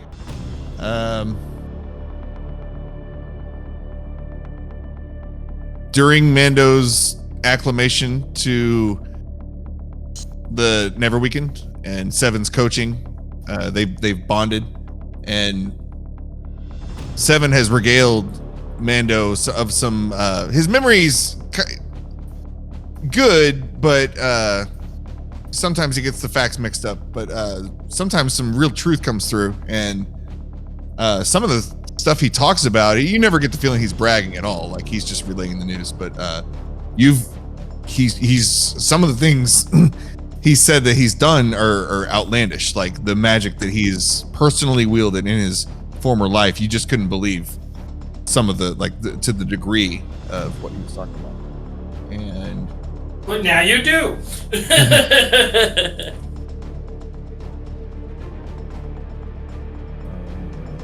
okay, so I'm gonna give. So the spell Gravity Sinkhole What? Nope. No. Oh yeah. Yes. All right. Yes. Cool. Do that. Do Take some that. taxis. Right centered on that big. We saw ship the thing. damage. We saw that 56. So you're gonna have firebolts, and then you roll a d8. So that's gonna be, you get to use one level 8 spell. That was one of the spells you can. Gravity Sinkhole. There's also Lightning Bolt at 8th level. There is Pulse Wave.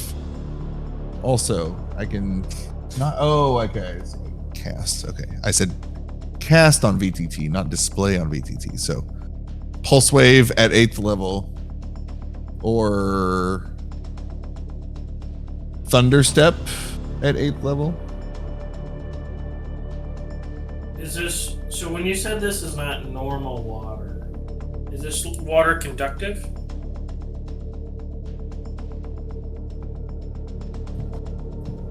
There is electricity in the water.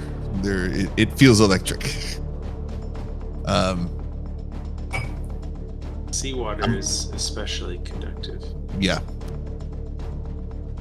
Well, you said different water, so I wanted to make sure. Like, what are the Well- properties of this magical lake we've landed in? Magical, the way it's behaving, it's shaping and swirling.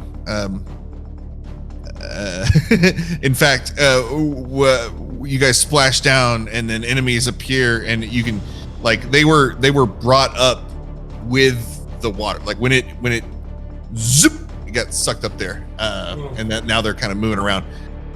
Relative to each other, you guys will stay this way, but it is spinning, kind of like a globe.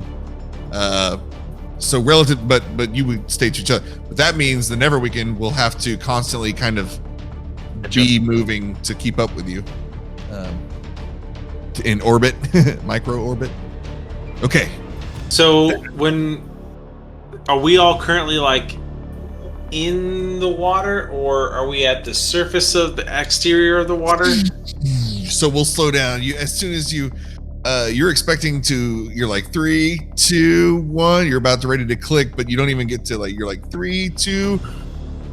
Electricity, zip, vacuum of water. What the splash? And you do the slow motion thing.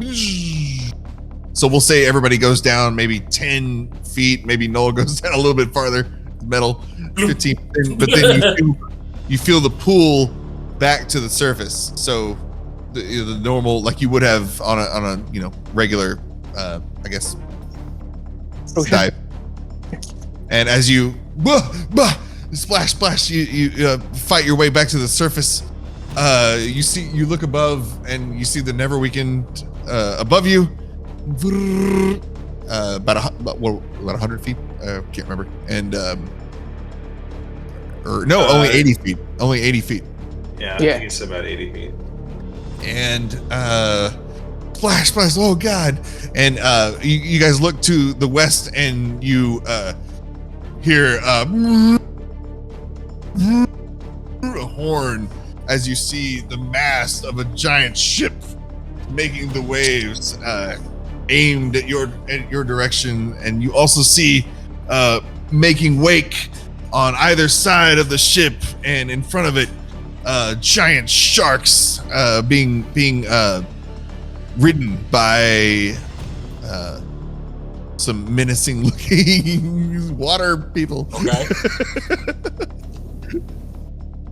These are the crushing wave. Oh no, these are the Crushing wave cultists.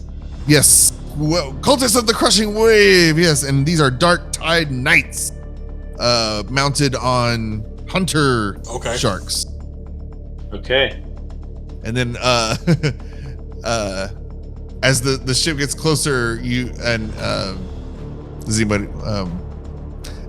guys notice some familiar formations on the main deck of the ship. Your old friends, the Goblin Huckers from man, that was a long time ago. Brother Skull Ranch. These guys locked up. They're not, you can tell they are not uncomfortable on boats. This is not their normal. They're like, job's a job. So They don't have sea legs. So this is the spectacle. Absolutely, you will have a round to get your shit together and act and call in, but this is the situation. All right. So are they also on the surface now? Yes. The ship for sure, and then the sharks are kind of both. They're kind of some in and out. So can we get a general idea as we go from, I guess, round to round, where we are positioned in the globe? You are like, is there like a gravity where like we're still way up here and like we might be actually be on the side, but still like a gravity is pulling us and keeping us on the surface? Or like if we leave the globe, do we then leave that sphere of influence and just fall? You'll have to find out. That's what I would like to know where we are so I can experiment with that. Right now, so you landed on so we came in pretty much at the top, right? Yeah, right. So like North Pole or whatever. So and at the time, during its formation, it was swirling, kind of like we'll imagine, on a 2D axis, and then you guys or whatever on the X axis, and you guys landed on top, and or sorry, Y axis spinning. So we'd really just be going in little circles. Well, it starts that way, but it doesn't stay as smooth, swirl. It's not like Jupiter where there's like clearly there's one direction. It's kind of wow, kind of all forming all around like a lava lamp vibe. And but still, relative to the other surface parties, you're not separated against your like abnormally, other than the other weird shit happening. You maintain this static distance relative to each other. Now I will say every now and then a lightning strike, so there's still lightning happening. Fucking shit. Whenever that happens, if you look down, you are able to see the Tower of Storms through the other side, and then but it's moving though, so you can tell that you're moving. It's it's not moving, obviously it's on a rock, but you are moving. And then we're just like treading water. Your question about gravity, you feel like you're being sucked toward the Tower of Storms. You feel like that is now the center of gravity. Okay.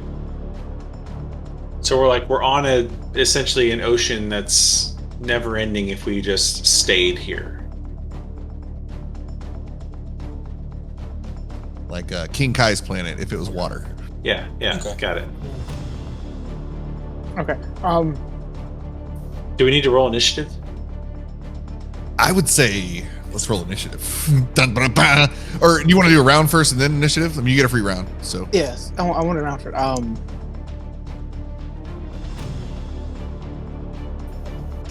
I don't know if I want to do this, but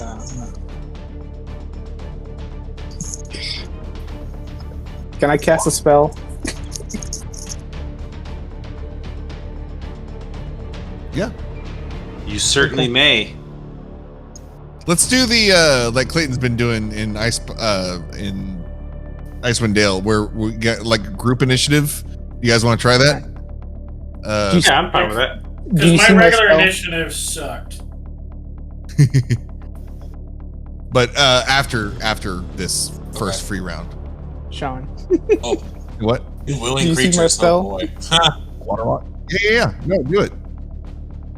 No, I posted it. Did you see it? Yeah, water walk. Yeah.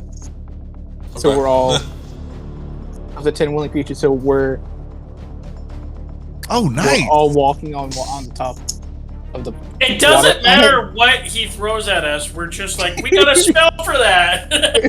Like you just had that? Just Well, I leveled up and I got a new spell. why does a cleric have water walk? Up It's a to heavy 10 armor. creatures? Jeez. So I just choose And it's us. for an hour. Yeah, I just choose us 4. Hey, Okay. choose those sharks too.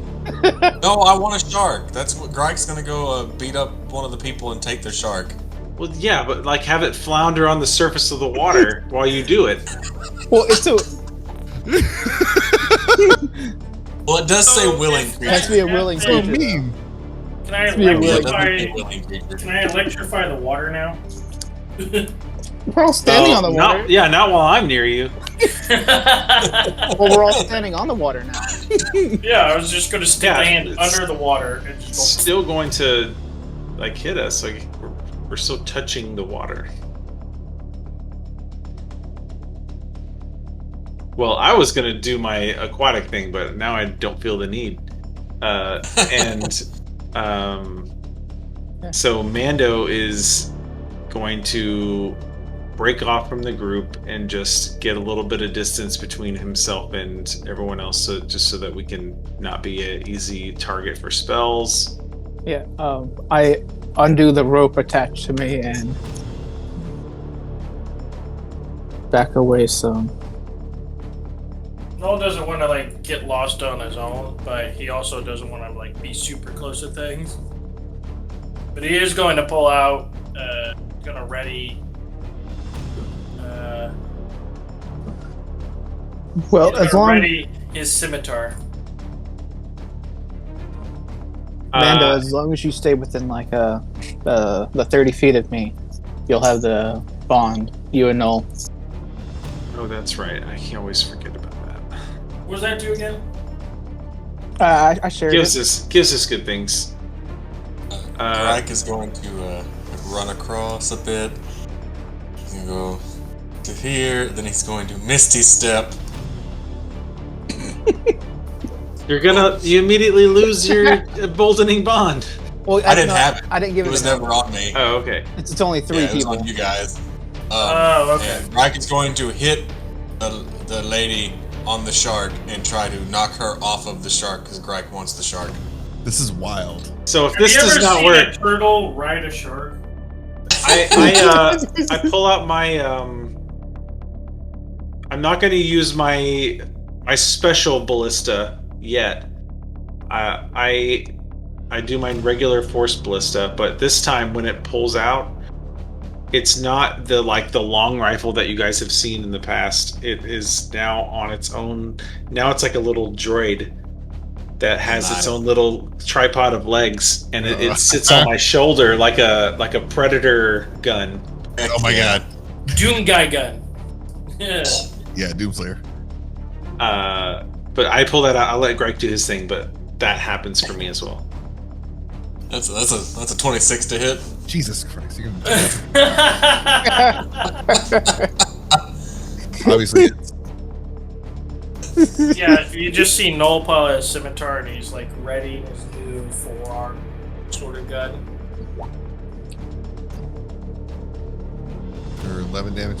Yeah. No, she was she was like just like whispering to her shark and like getting ready to attack.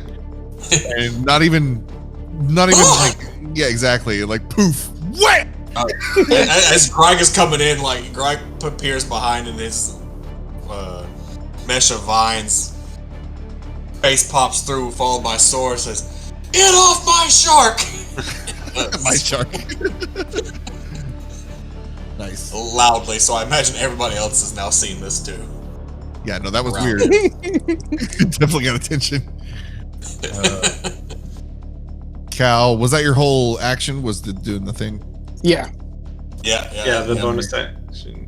Yep, I'm done. So you did So, was calling your so Mando's action is to summon my Eldritch Cannon, and then I'll use my bonus action to have it fire.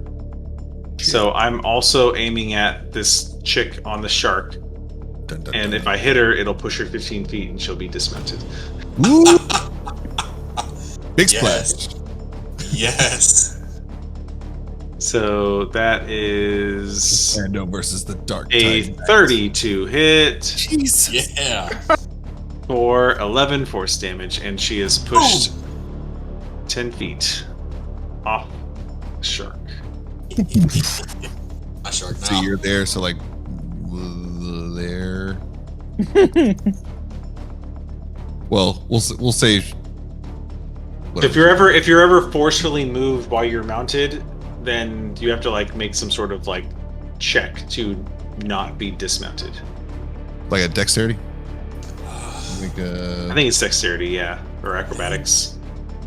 Sounds right. What is it, like a 50 against your spell or against your? Well, yeah, we could say it's my spell save DC. Oh no, which I is, guess.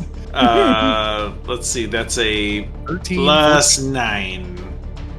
There we go. So my spell save DC is 17. So gotta be a 17. Yeah. We'll do. Why aren't you rolling? Oh.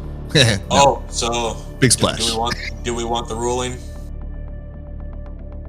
Sure. I have the rules for it. So it's a DC 10 dexterity saving throw or fall off the mount. Nice. Landing prone in a space 5 feet away from it.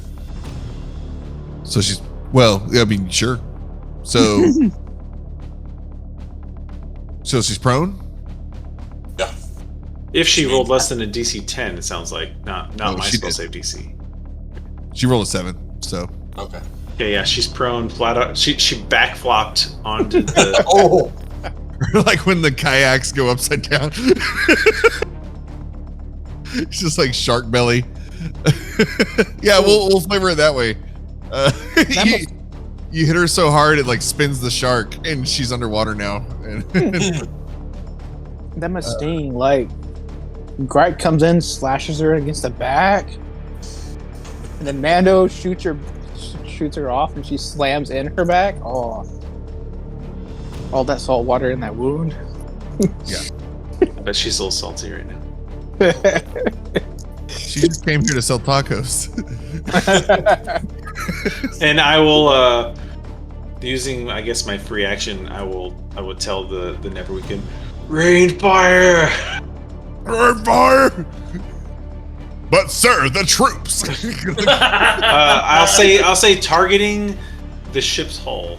Nice. Right, puts up a thumb like, yeah, bring it. Bring in the rain. Brian has the flares. The signal flares. All right. Do you want to do firebolts? Or? Yeah, firebolt. That ought to be effective on an inanimate, not equipped wooden object. And we're gonna do. Does siege weapon count? Because it's like siege. We're gonna double. We're gonna do it. Yeah, let's do that. So 22 hits. It's got a 22 hits.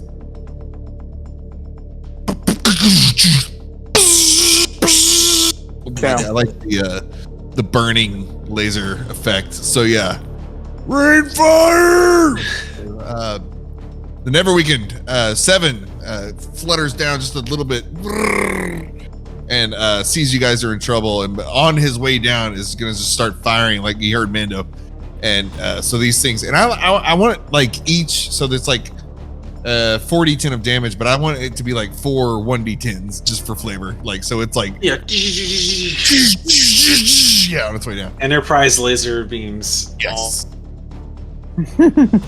So full array, phase us. So that was gonna be 27 damage. Well, double damage because siege. I'm doing siege stuff. Yeah, 52. Ship versus ship. Or no, 54. Double Yeah, damage. 54. Yeah. 54 damage. Wait, did I just add? No. And if the ship is made of wood and it is not equipped, it catches fire. It is okay. So yes, it is. So it catches fire in like 4 spots potentially. It sounds like. Roll a d4. Roll a d4. Okay. Well, this is going on, and Noel's like, I'm going to pull out the sword. And you see Ah. stuff go on and fire on, and he's like, pulls out the wand of wonders. Like, maybe I should use this. Ah, there you go. I don't think I did a whole action, so I'm going to use the wand of wonder and do things. Mando, the scorching, the fire, it is doing damage, and there's searing happening, but it's still just like freshly wet from its all the splashing happening. So nothing catches fire this time, but it's definitely a possibility. Wand of Wonder. So we roll, right? And then Yeah. Yep. and see what happens. What do you roll? This is the first time we've used it, right? One, Yes, this is the first time we've used said Yes, to thing. roll a D100, D100. I've read that this weapon, or I guess that this item, can be very detrimental to its user. Oh yeah. 84. 84.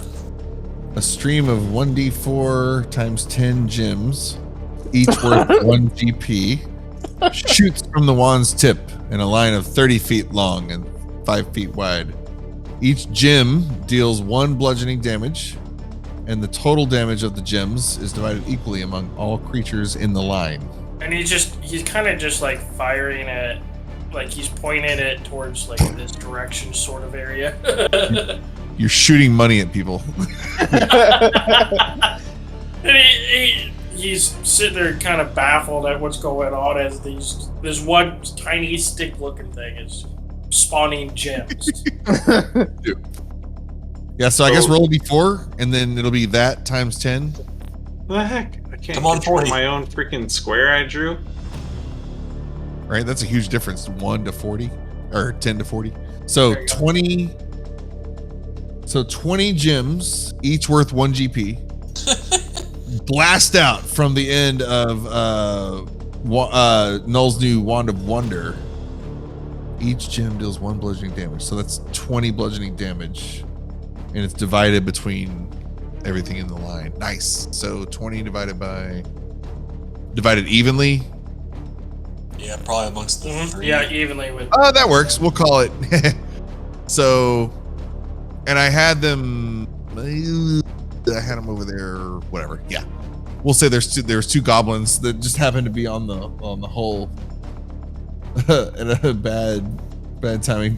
Yeah. So ignore the box that I drew because I was trying to shape it, but I can't actually change the direction of this box.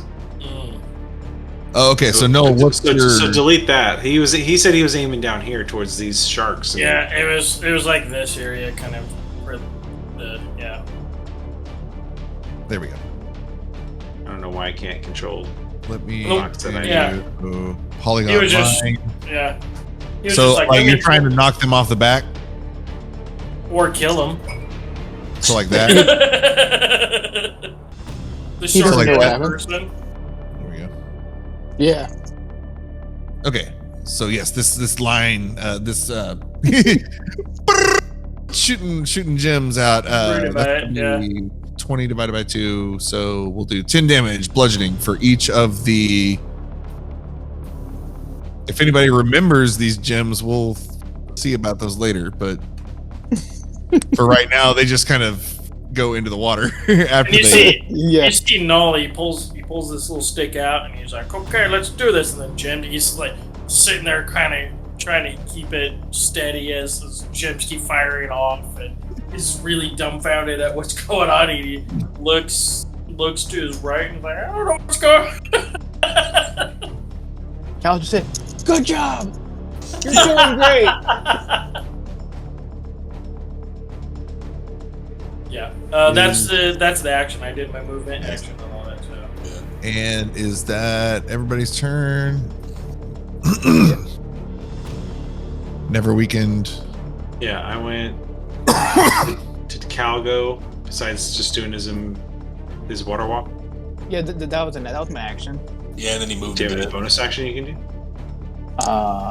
Bonus action would be healings. So, well, I can call my spiritual weapon. Yep. You can do that. Oh wait, no, that's a leveled spell. You can't do the both at the same. Yeah. That's true. Okay. Then no. All right, now initiative. Dun dun dun. So y'all don't want to do. So I guess everybody roll, and then we'll do highest or average. Well, we can just have like one of us roll, Oh. and then you roll, right? well, I'm not rolling. Well, you rolled for us. We got 6. Yeah, you can Well, take. Greg got a Mine was 17. first. We'll take the 17. Yeah, please do the 17. Mine was crap. Typically, what I I'll do, just do a flat d20. typically what I do is I'll run it, and then however many groups of enemies I have, they each get one, and then I take the highest of you guys, and that's where the group's initiative is. Okay, we'll do three. Okay, so we'll do 3 groups. We got we're gonna have sharks and cultists, and then we're gonna have Huckers. the ship itself, and then we're gonna have the huckers and Anchorites. Did you guys see them? Okay, I'll go ahead and put my initiative out there, see if we get higher. There we go. Hey! Yeah. All right, I'm not gonna roll.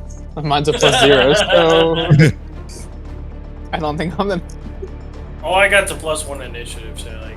That's all I've got is +1. So that's the highest this party can get. It's 23. Yep.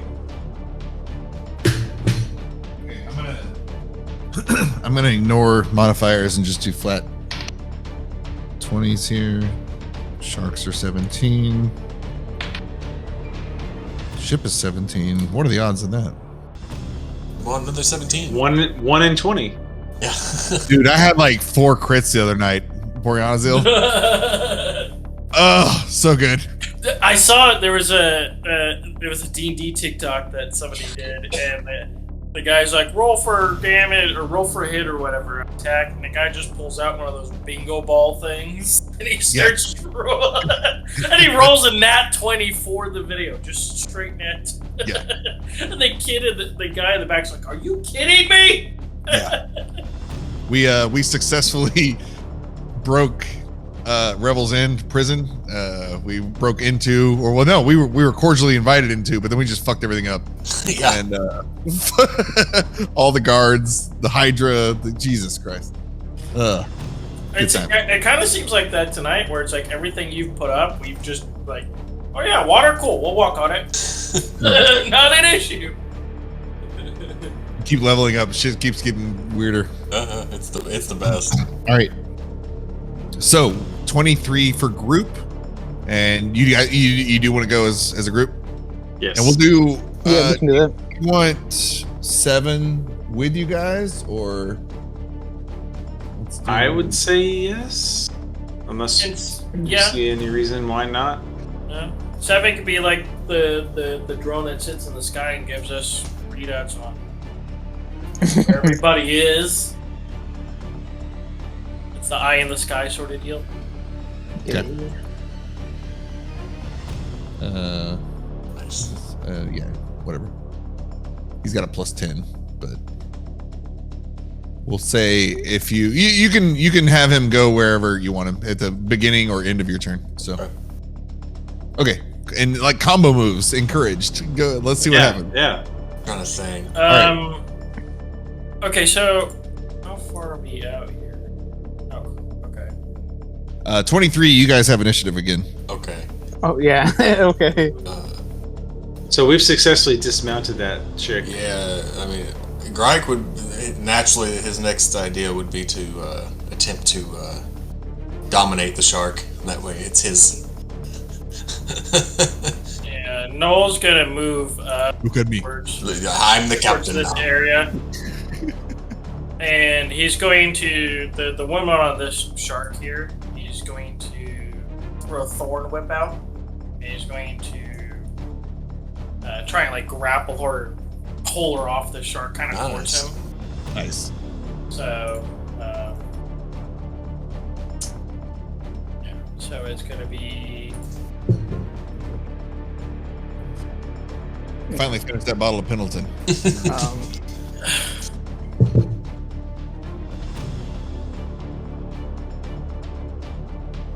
For that to hit, 17 hits. 17, yay! We're gonna roll damage stuffs. I can apply that. What was it? The D4 from the bond? Yeah. Well, it's for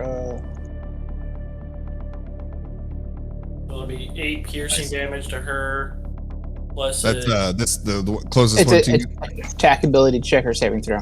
Not damage. okay, so not damage. Okay, Not damage, Yeah, that's no. to her. Yeah, and I'm hoping to kind of like have it wrap around her as well and kind of hold her there, and then I guess my next action next turn would be to try and pull her Well, off. towards Thorn Whip is built in. Doesn't it happen at once? Yeah. Yeah. Thorn Whip. Yeah, it happens all at once. Yeah. Storm Does would she- happen at once. So, yeah. So if she's mounted, are there any mechanics at all, or does it just happen? I don't. Just kind of. Yeah, Like a I think deck? it just yanks her off. Yeah, Like, that one. That's So that happens. Yeah. that's forced movement. Okay. So this one, yeah, you yank her off, and we'll do 10 feet. Because we'll say originally she was more like here, so this is. It Is looks she like in the water now too? So she just kind of floated Yeah. in there? Okay. Yeah. Does your thorn whip like immediately dissipate, or you want to keep it, on her? I keep it on her and everything because he was kind of hoping that it would yank towards her and he could just stab her in the air. But Nice.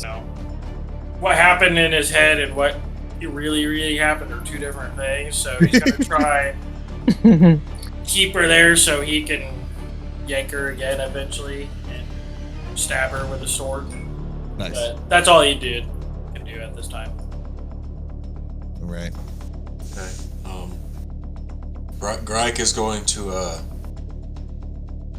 lean over and look the shark in one of its eyes, and in Aquan, he's going to speak. Aquan? Yeah, Aquan. Grike's going to say, "Look, you helped me out.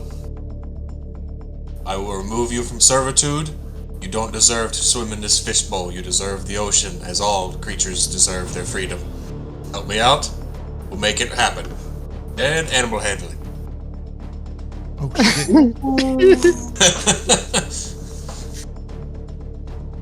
Let's see.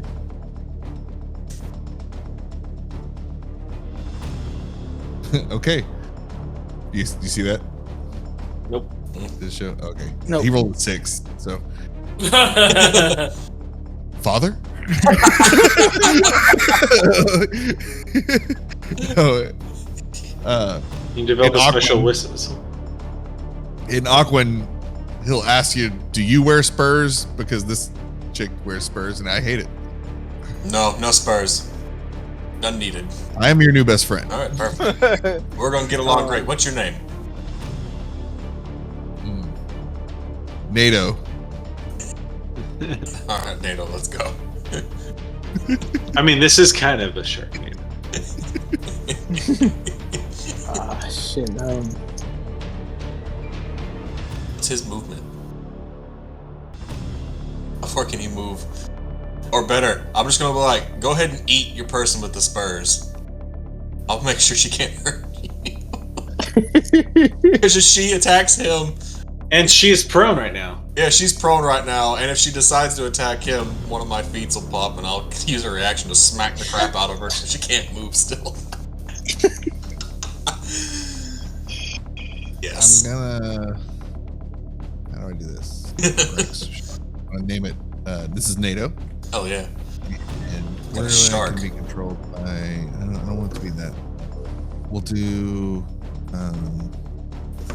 Come on, man. I gotta make a new character for it. No. Why can't I just give him access to the thing? Okay. Yeah, well, I found that to be a little annoying too. this is annoying. I have to make a new. Okay. Just drag out a new shark Right. and give him access to that one. Well, that's what I'm saying. Like how.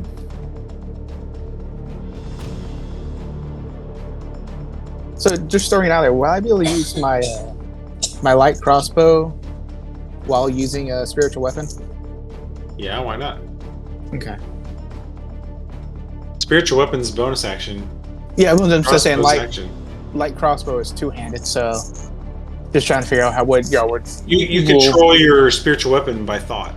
Yeah. Okay.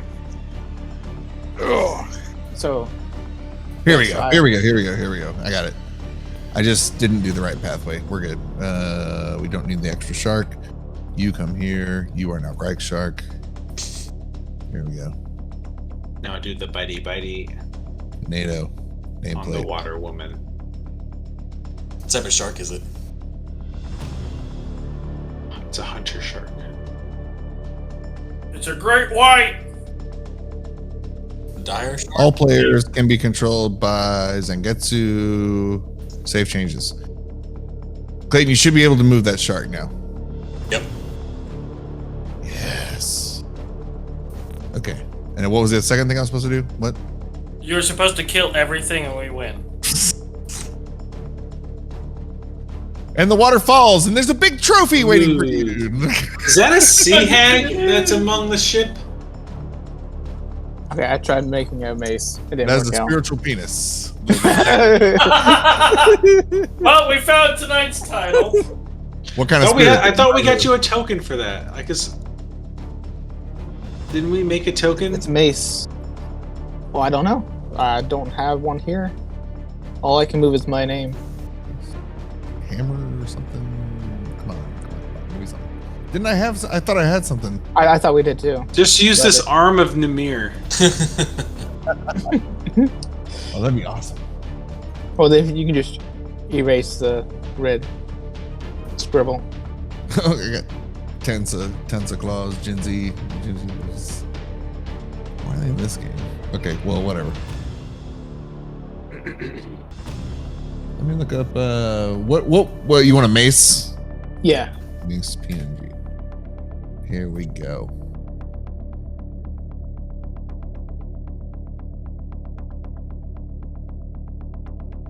Go roll the attack for the shark against the person in the water.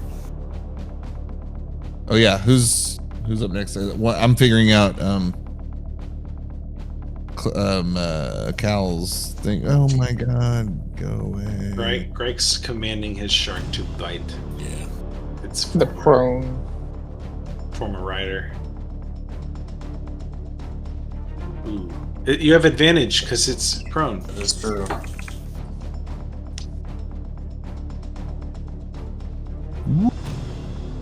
That's better. Yeah. There we go. Upload it. Holy crap! Yeah. That's, Plus 300 mace. that's a divine intervention mace. It just makes the water bubble. You just see this giant mace fall out of the sky slowly as it kills everything. You hear it. Oh, and I Okay, can't, we can go back home now. I can't find the corners to resize it. Too. So it's like, oh, there we go. It's like the same color as the water. Damn it. Okay, here we go. Here we go. Here we go.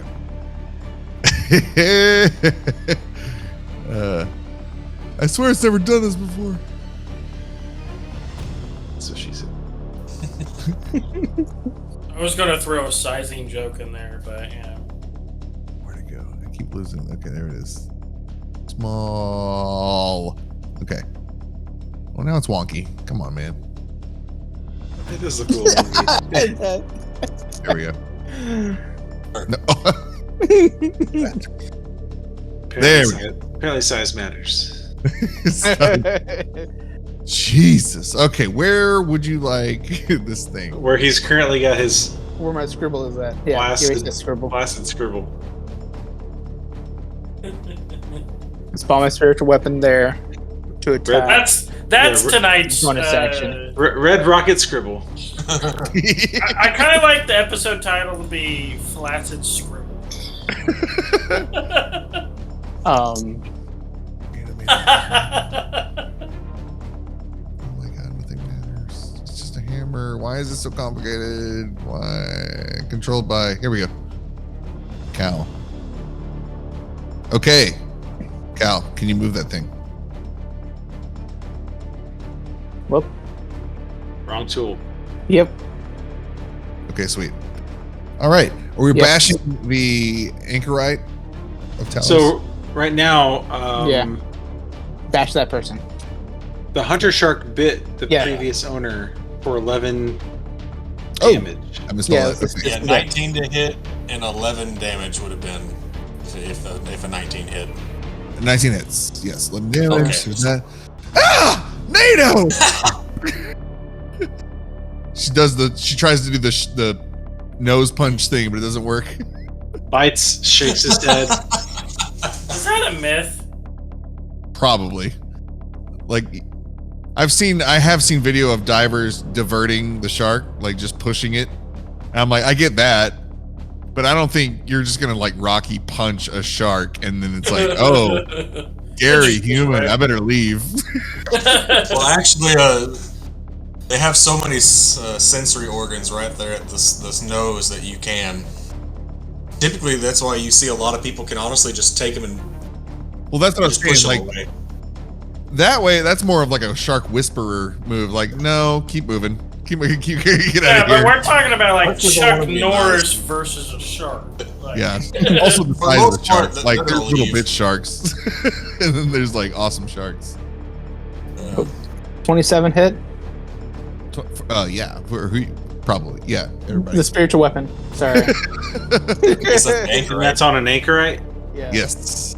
It does 9 damage. Well, Well, no, so my- that's another to hit. Like, click the spiritual weapon pink thing. Oh, that's, Oh yeah. Yeah. well, You already.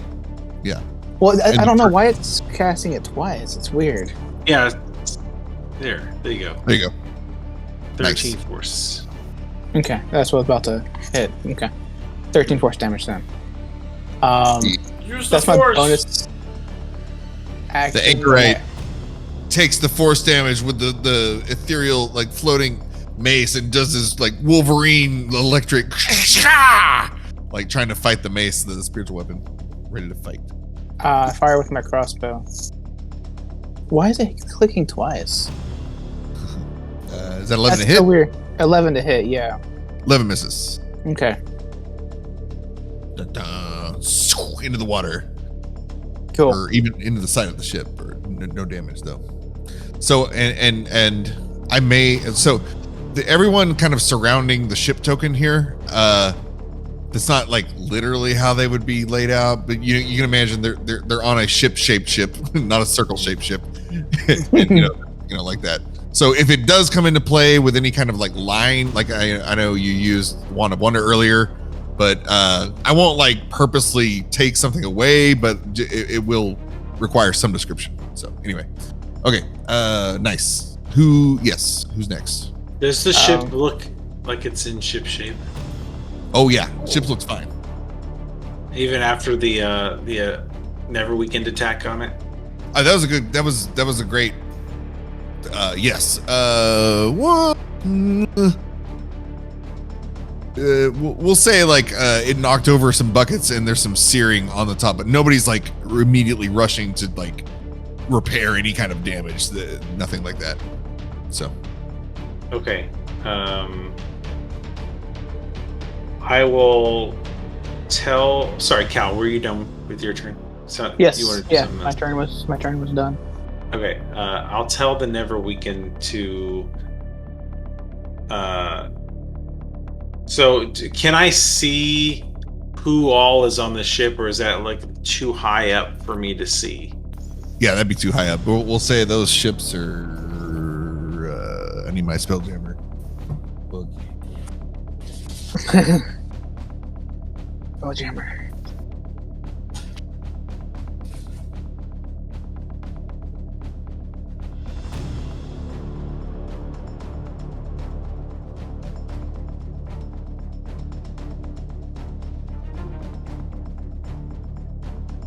This is about. Let me make sure. We looked up the damselfly. It was like 150 feet. 100 feet. So the Neverweakened is 100 feet long. This vessel is more than twice that length. And, also, chunky boy. It's thick too. And, but made of wood. Y'all's vessel is like, ready, it's fortified, even like some flourishment on the armor as well. But this is, it's just a giant wooden ship, just solid. Can I see anyone on top of the ship? Like anyone? Yeah. So yeah, you would see the huckers, and because you've already run into those like a few times, you recognize that the little goblins are in backpack form, all clustered together on the backs of the ogres. So you would definitely see that, and maybe the heads of the ogres on top of the ship. So maybe I should have made that harder to hit the Anchorite earlier, but whatever. Well, whatever. Oh, yeah, that's what I was about to say. Then can I actually see the Anchorite? Yeah. That's We'll why say I he was missed on the the crossbow. So it's 250 feet long, but 25 feet. Oh, is that what keel or beam means? 25 feet? Or that's just the thing underneath it. We'll say it's, yeah. Shoot. Maybe. Like it's definitely in. I'm You know definitely what? in range. Yeah, I don't know if I can see him up on top of the ship. story purposes, we'll say it is facing you guys. Mando, you see just like one set of those goblin huggers, and Cal, the Anchorite that you hit, he was hanging on. You know how ships have the maiden on the front, overlooking. He was kind of hanging off that part, like looking for trouble as this ship approaches. So he's easily visible for anybody. Well, if that's the case, I will shoot him. Yeah. Okay. So he's hanging off. First thing I'll do is I'll try and ballista him with my and knock him off so he's in the water.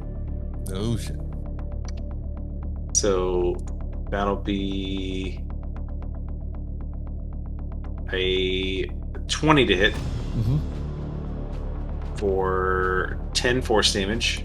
And he is pushed 10 feet, so if he was holding on, he is now not and is falling into the water.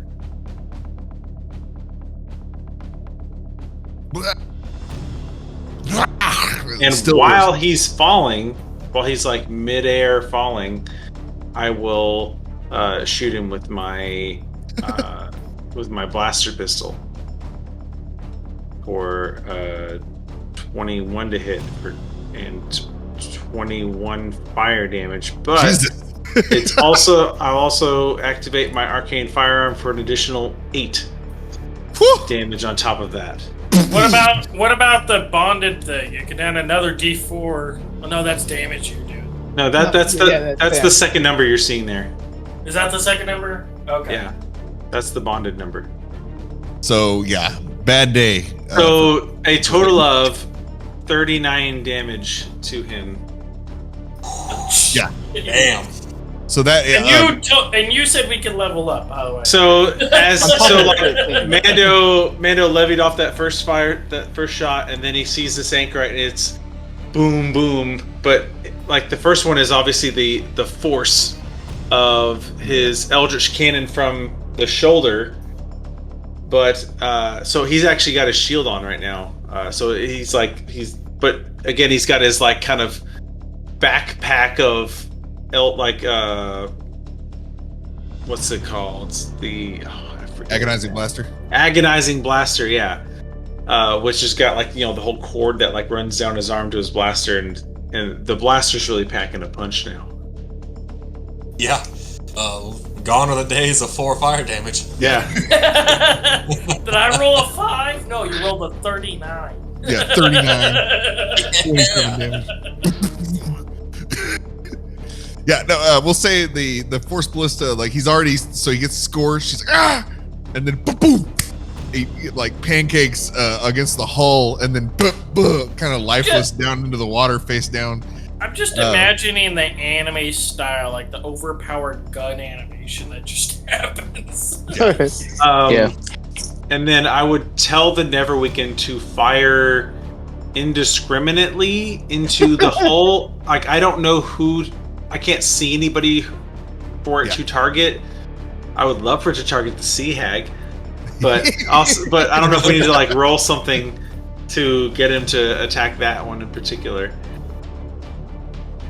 So again, indiscriminately into the hole, firing against the masses of people.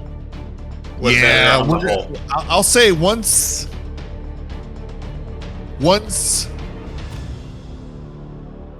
this ship is brought to half HP, then we'll start allowing civilians to get rained on.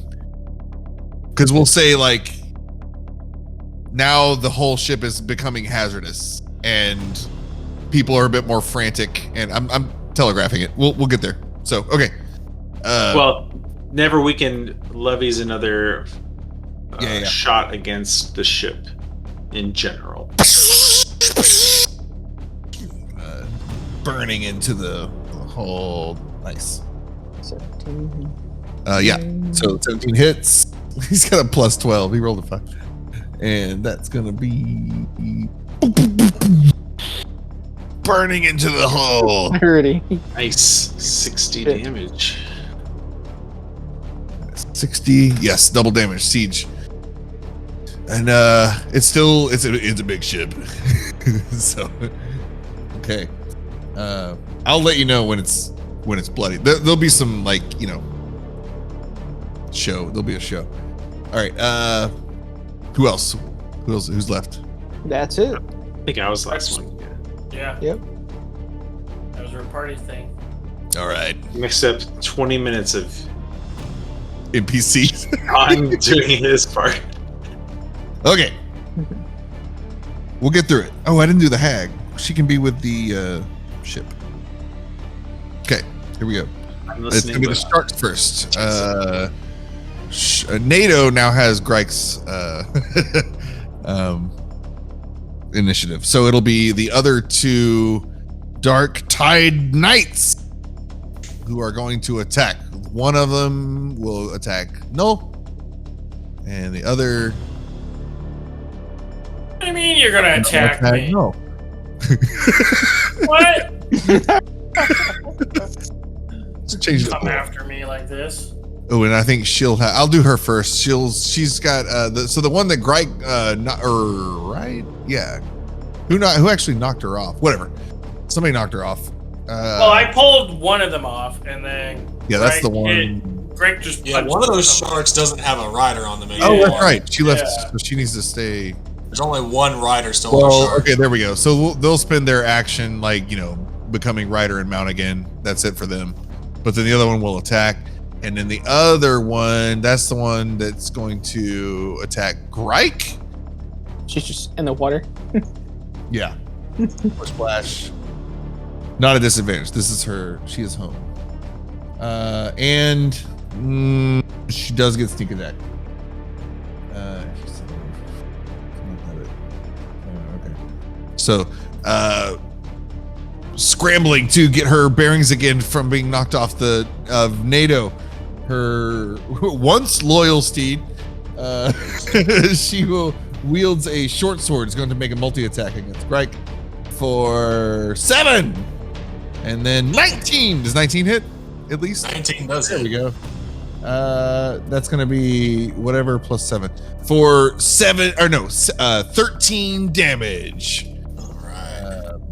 What is this? Slashing. 13 slashing. Dun, dun, dun. And then multi attack. Two attacks. Oh no, she missed one. Yeah. Okay. So she missed one, and then there's that. No, the other reef shark and rider are going to attack. Bite. Get the bite. Try. I think it's only those hit points, but Null does, so never mind. Get that bite, son. Did not go through. Oh yeah, wait, 19 to hit Damn it! 19 hits. for 12 piercing. Hold on. I can teleport to him, right? If he gets hit. Are you 30 feet from him? I thought it was 30 feet of each other. I thought it was the line thing still. Yeah, yeah. If you were, I'm just out of range. yeah. Wait. So 12 piercing damage, and then the Dark Tide Knight attack. You said Yeah. 12? Damn, okay. So on the top of attack, I can have the damage against it. Oops. And then here you see. Oops. I won't retcon it, but she was only supposed to take half damage earlier from the Thorn Whip and the whoever knocked the other one off the shark. They were only supposed to take half damage. So moving forward. Okay. 2 attacks against Null. Dun, dun, dun. 21. 12. Crack. Again? 21 12? hits. Yeah. 12 didn't hit, right? No. 12 doesn't hit. for 14 slashing damage. Dun, dun, dun. Big ouch! Jesus. Already Okay, cut my health points in half. I told you need better armor. I am armor! I'm confused as to the statement of 4 armor. Why do I feel pain? The ship's crew, the enemy ship's crew, is going to man their. How's this work? Hold on. Stand by.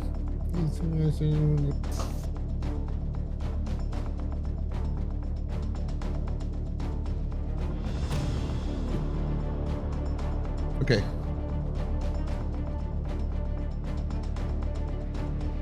So, Clayton, Spelljammer, I know they didn't give like any rules. So, I see all these weapons, but what can be used how many times? Like, I don't understand. Like, so this thing has 1 ballista Yep. and 2 mangonels, but like, does that mean it gets 1 ballista shot and 2 mangonel shots per round? No, that's probably not right, right? Like, or is that right? Yeah, because ship-to-ship combat is meant to be on a lot bigger scale. You're not really meant to be ships targeting other things. Like, ships are meant to be targeting each other's, and then once you're inside the ship cannons kind of supposed to go away. Is how it's typically balanced. Okay, well, we're gonna do it. As long as you have the amount of crew to do the necessary amount of actions for each one, then they can operate. All right, so it's Goblin crew is going to, these goblins kind of disassemble from their hucker position and reassemble into, manning the ballista, manning the mangonels, and is going to make an attack against the Neverweakened. Point up to the sky. Let's see. That's a miss. 12 misses. And the 2 mangonels are going to attack for a 16, also misses, and a 6 miss. Okay, wow. It's goblins. It's the Neverweakened. Run around. It doesn't even get grazed. Yeah, no. So the Neverweakened is so focused on. We'll say, and he's like coming closer. 7. So as these things get shot up into the air, man, just really bad rolls for these people. But then on the deck of the ship, as the goblins, all miss, and then they start cursing at each other, blaming each other for the failure, the night hag, but nobody sees this, I guess, but she's going to walk towards the bow. No, what's the front part of the ship? The bow. And Mando's definitely paying attention. all right, here we go.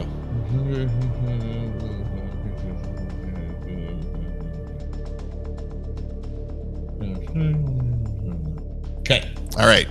She's going to step toward the bow of the ship, kind of where the Anchorite was, but not over like cocky like he was.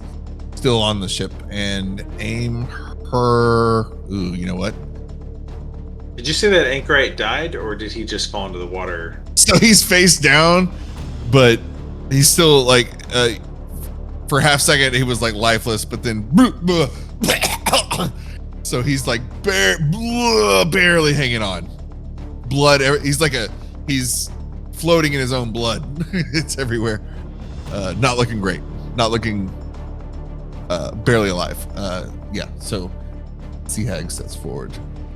Everyone roll let's see. Everyone roll. There's only one way to do this. I'll do it. Fine. Don't let us roll.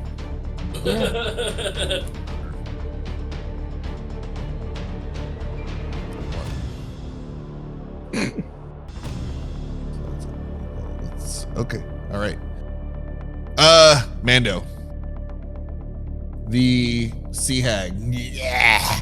Kind of as she I mean, you don't see this, but I'm gonna go ahead and say the story. She works her way back from the back of the ship, and each step she takes, there's like briny ooze. It's not even seawater. There is seawater, a lot of it coming off of her, but this is like just like goo and foam everywhere she steps, and she's as she like pulls the seaweed off of her to part her hair, and she looks over the edge at the scene, and she's if anyone could see, she's hideous, but you don't see it. She's going to cast eye bite on Mando. What the heck does that do? Okay. Mando, make a wisdom saving throw. Let me put this display spell card on VTT. Oh yeah. Oh. Your eyes become an inky void imbued with dread power. One creature of your choice within 60 feet of you that you can see must succeed a wisdom saving throw. Be affected by one of the following effects of your choice. We're gonna go with asleep. Target falls unconscious. It wakes up if it takes any damage or if another creature uses its action to shake the sleeper awake. Did you add your D4 to your I saving don't think it throw? would have helped. He doesn't. I doubt that's gonna. He can, but okay. So unconscious, but you're in the water. So Well, it's solid. I'm ground. still water walked. Like Yeah. So you're unconscious, laying flat Just on the water. on the water. Yeah. cool. I'm at disadvantage for anyone shooting at me. Yes, that's true. Nice. That's it for her. And the sharks, and then we're gonna do just 2 ogres. All right, 2 ogres are going to huck, and they will aim actually at Cal and Mando. Yeah, you're the farthest. So I think Grike would be kind of close enough to the ship where you're kind of hard to see from people trying to shoot you if they were trying to shoot you from the deck, main deck. So, but Cal and Mando though, they can see them pretty well out there. Yeah. They're gonna huck some goblins at them. That's a +3 to hit. And y'all suck. 18. Does 18 hit Cal? Yeah, it meets. All right. So these are goblins flying. So a sleep Mando floating on the water. And then here comes splash, just like right next to him. So that's gonna be a thing. Now there's a live goblin. I'm gonna over Frantically. here, right next to Mando, right next to sleeping Mando. And then the second one, going to smack Cal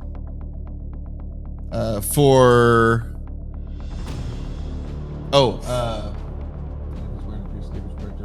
10 damage, 10 piercing. 10 piercing. 10 piercing. He's wearing his spiky helmet. Shit. And now you have a dead.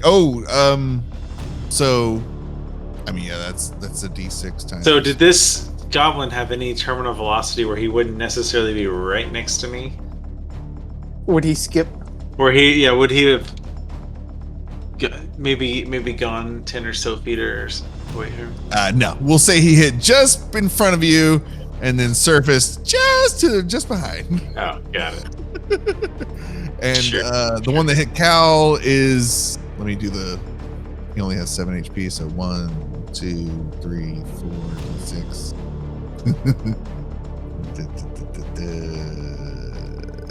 He is dead. Okay. Cal, you have a dead goblin pincushion to your shoulder. There we go. And that goes. That's it. Anchorites. No, Anchorites. Shit. No, they are later. What's y'all's initiative? 20. Arch It was 23. 23. Never mind. So yes, the Anchorites. Oh, my bad. The Huckers were supposed to be with the Anchorites anyway, so it is their turn. The one that's almost dead. it just got railed by Mando, like real bad. So what? If it's disadvantaged, if it's ranged weapon attack, does the spells count? Because you're unconscious, Mando. Any ranged attack against me is going to be at disadvantage. Okay. Cool. So now we'll see what happens. Oh wait, doesn't matter. Okay. Yeah. He sees you. This let me draw the line. You gonna try and sap me?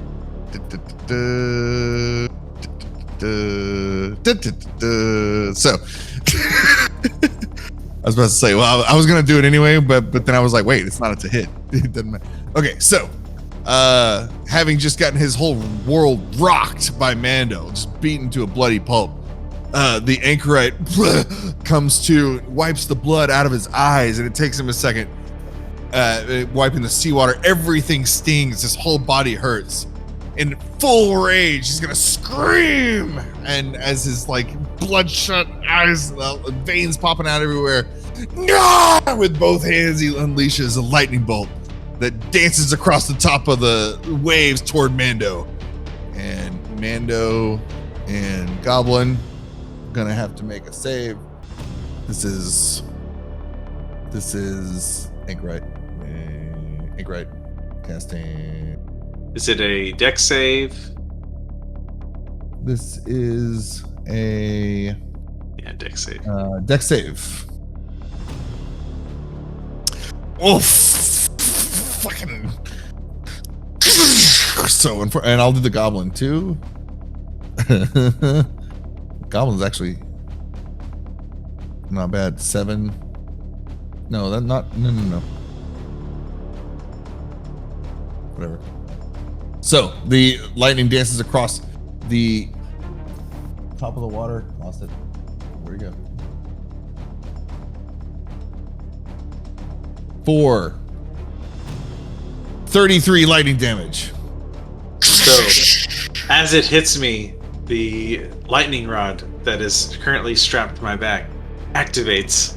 Nice. Because I'm unconscious and don't have a reaction. And so it'll absorb elements of that lightning and reduce that to half. Very good. But still a good hit. So and the goblin's dead. Third, that's 16 points. Yeah. And the goblin next to you, you're asleep, but the goblin next to you just pops like popcorn after being hit. The second Anchorite aboard the ship sees that happen, and he's like, oh shit, we're doing this. He's going to target, let's see, Null would be the one he can see, Null or Cal. But Null is engaged. You know what? Cal looks more by himself. He's an easier target. So this Anchorite is going to aim at Cal. Let me delete that one. New line. Polygon. Ooh. But this one's gonna hit. I'll let this one hit the Dark Tide Knight who's trying to get back on her shark too. So, but he does unleash lightning bolts. Are you sure he's going after Noel, not Cal? So yeah, Cal. No, Null. Yeah, Null needs to make a dex save.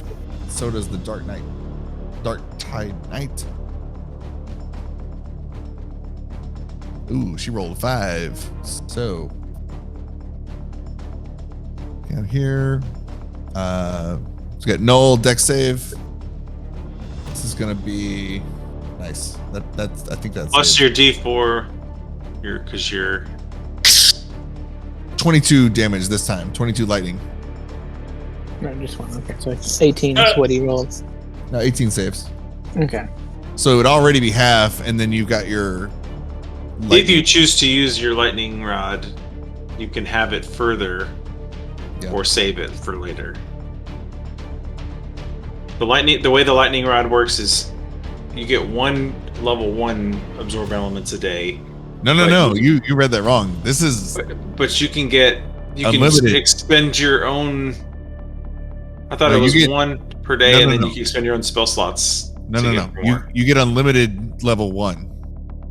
It's a Oh. permanent thing that you guys have. It's just like an ability now.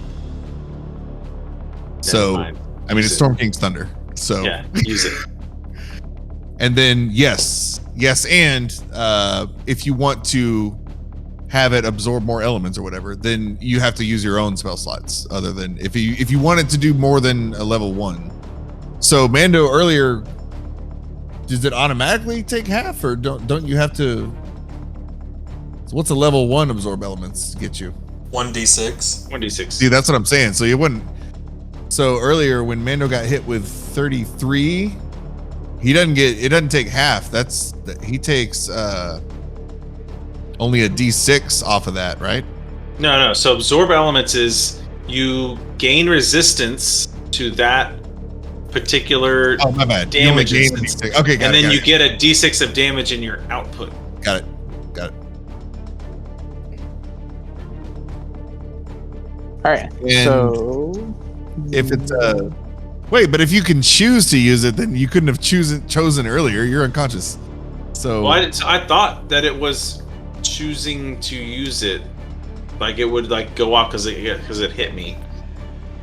I think, But if it's no, all the time, then yeah, it's just, no, it's all the time. I would like it that way, but then so it should be like that for everybody then, always.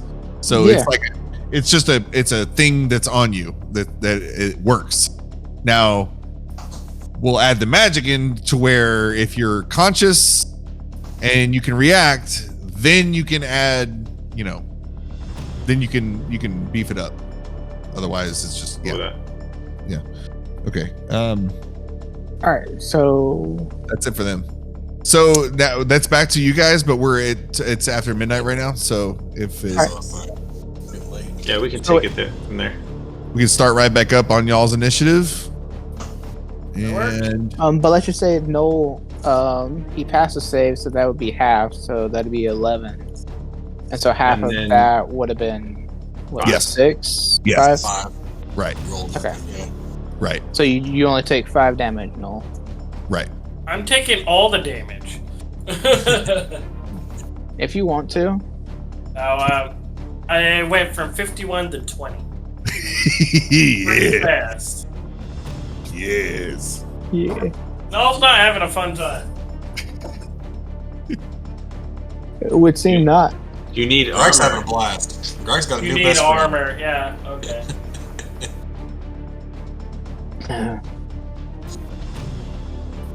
But hopefully Daniel's having a good time. Not No, this has been great. Like, I got the vine whip somebody off a shark while standing on water, and I produced gems from a wand.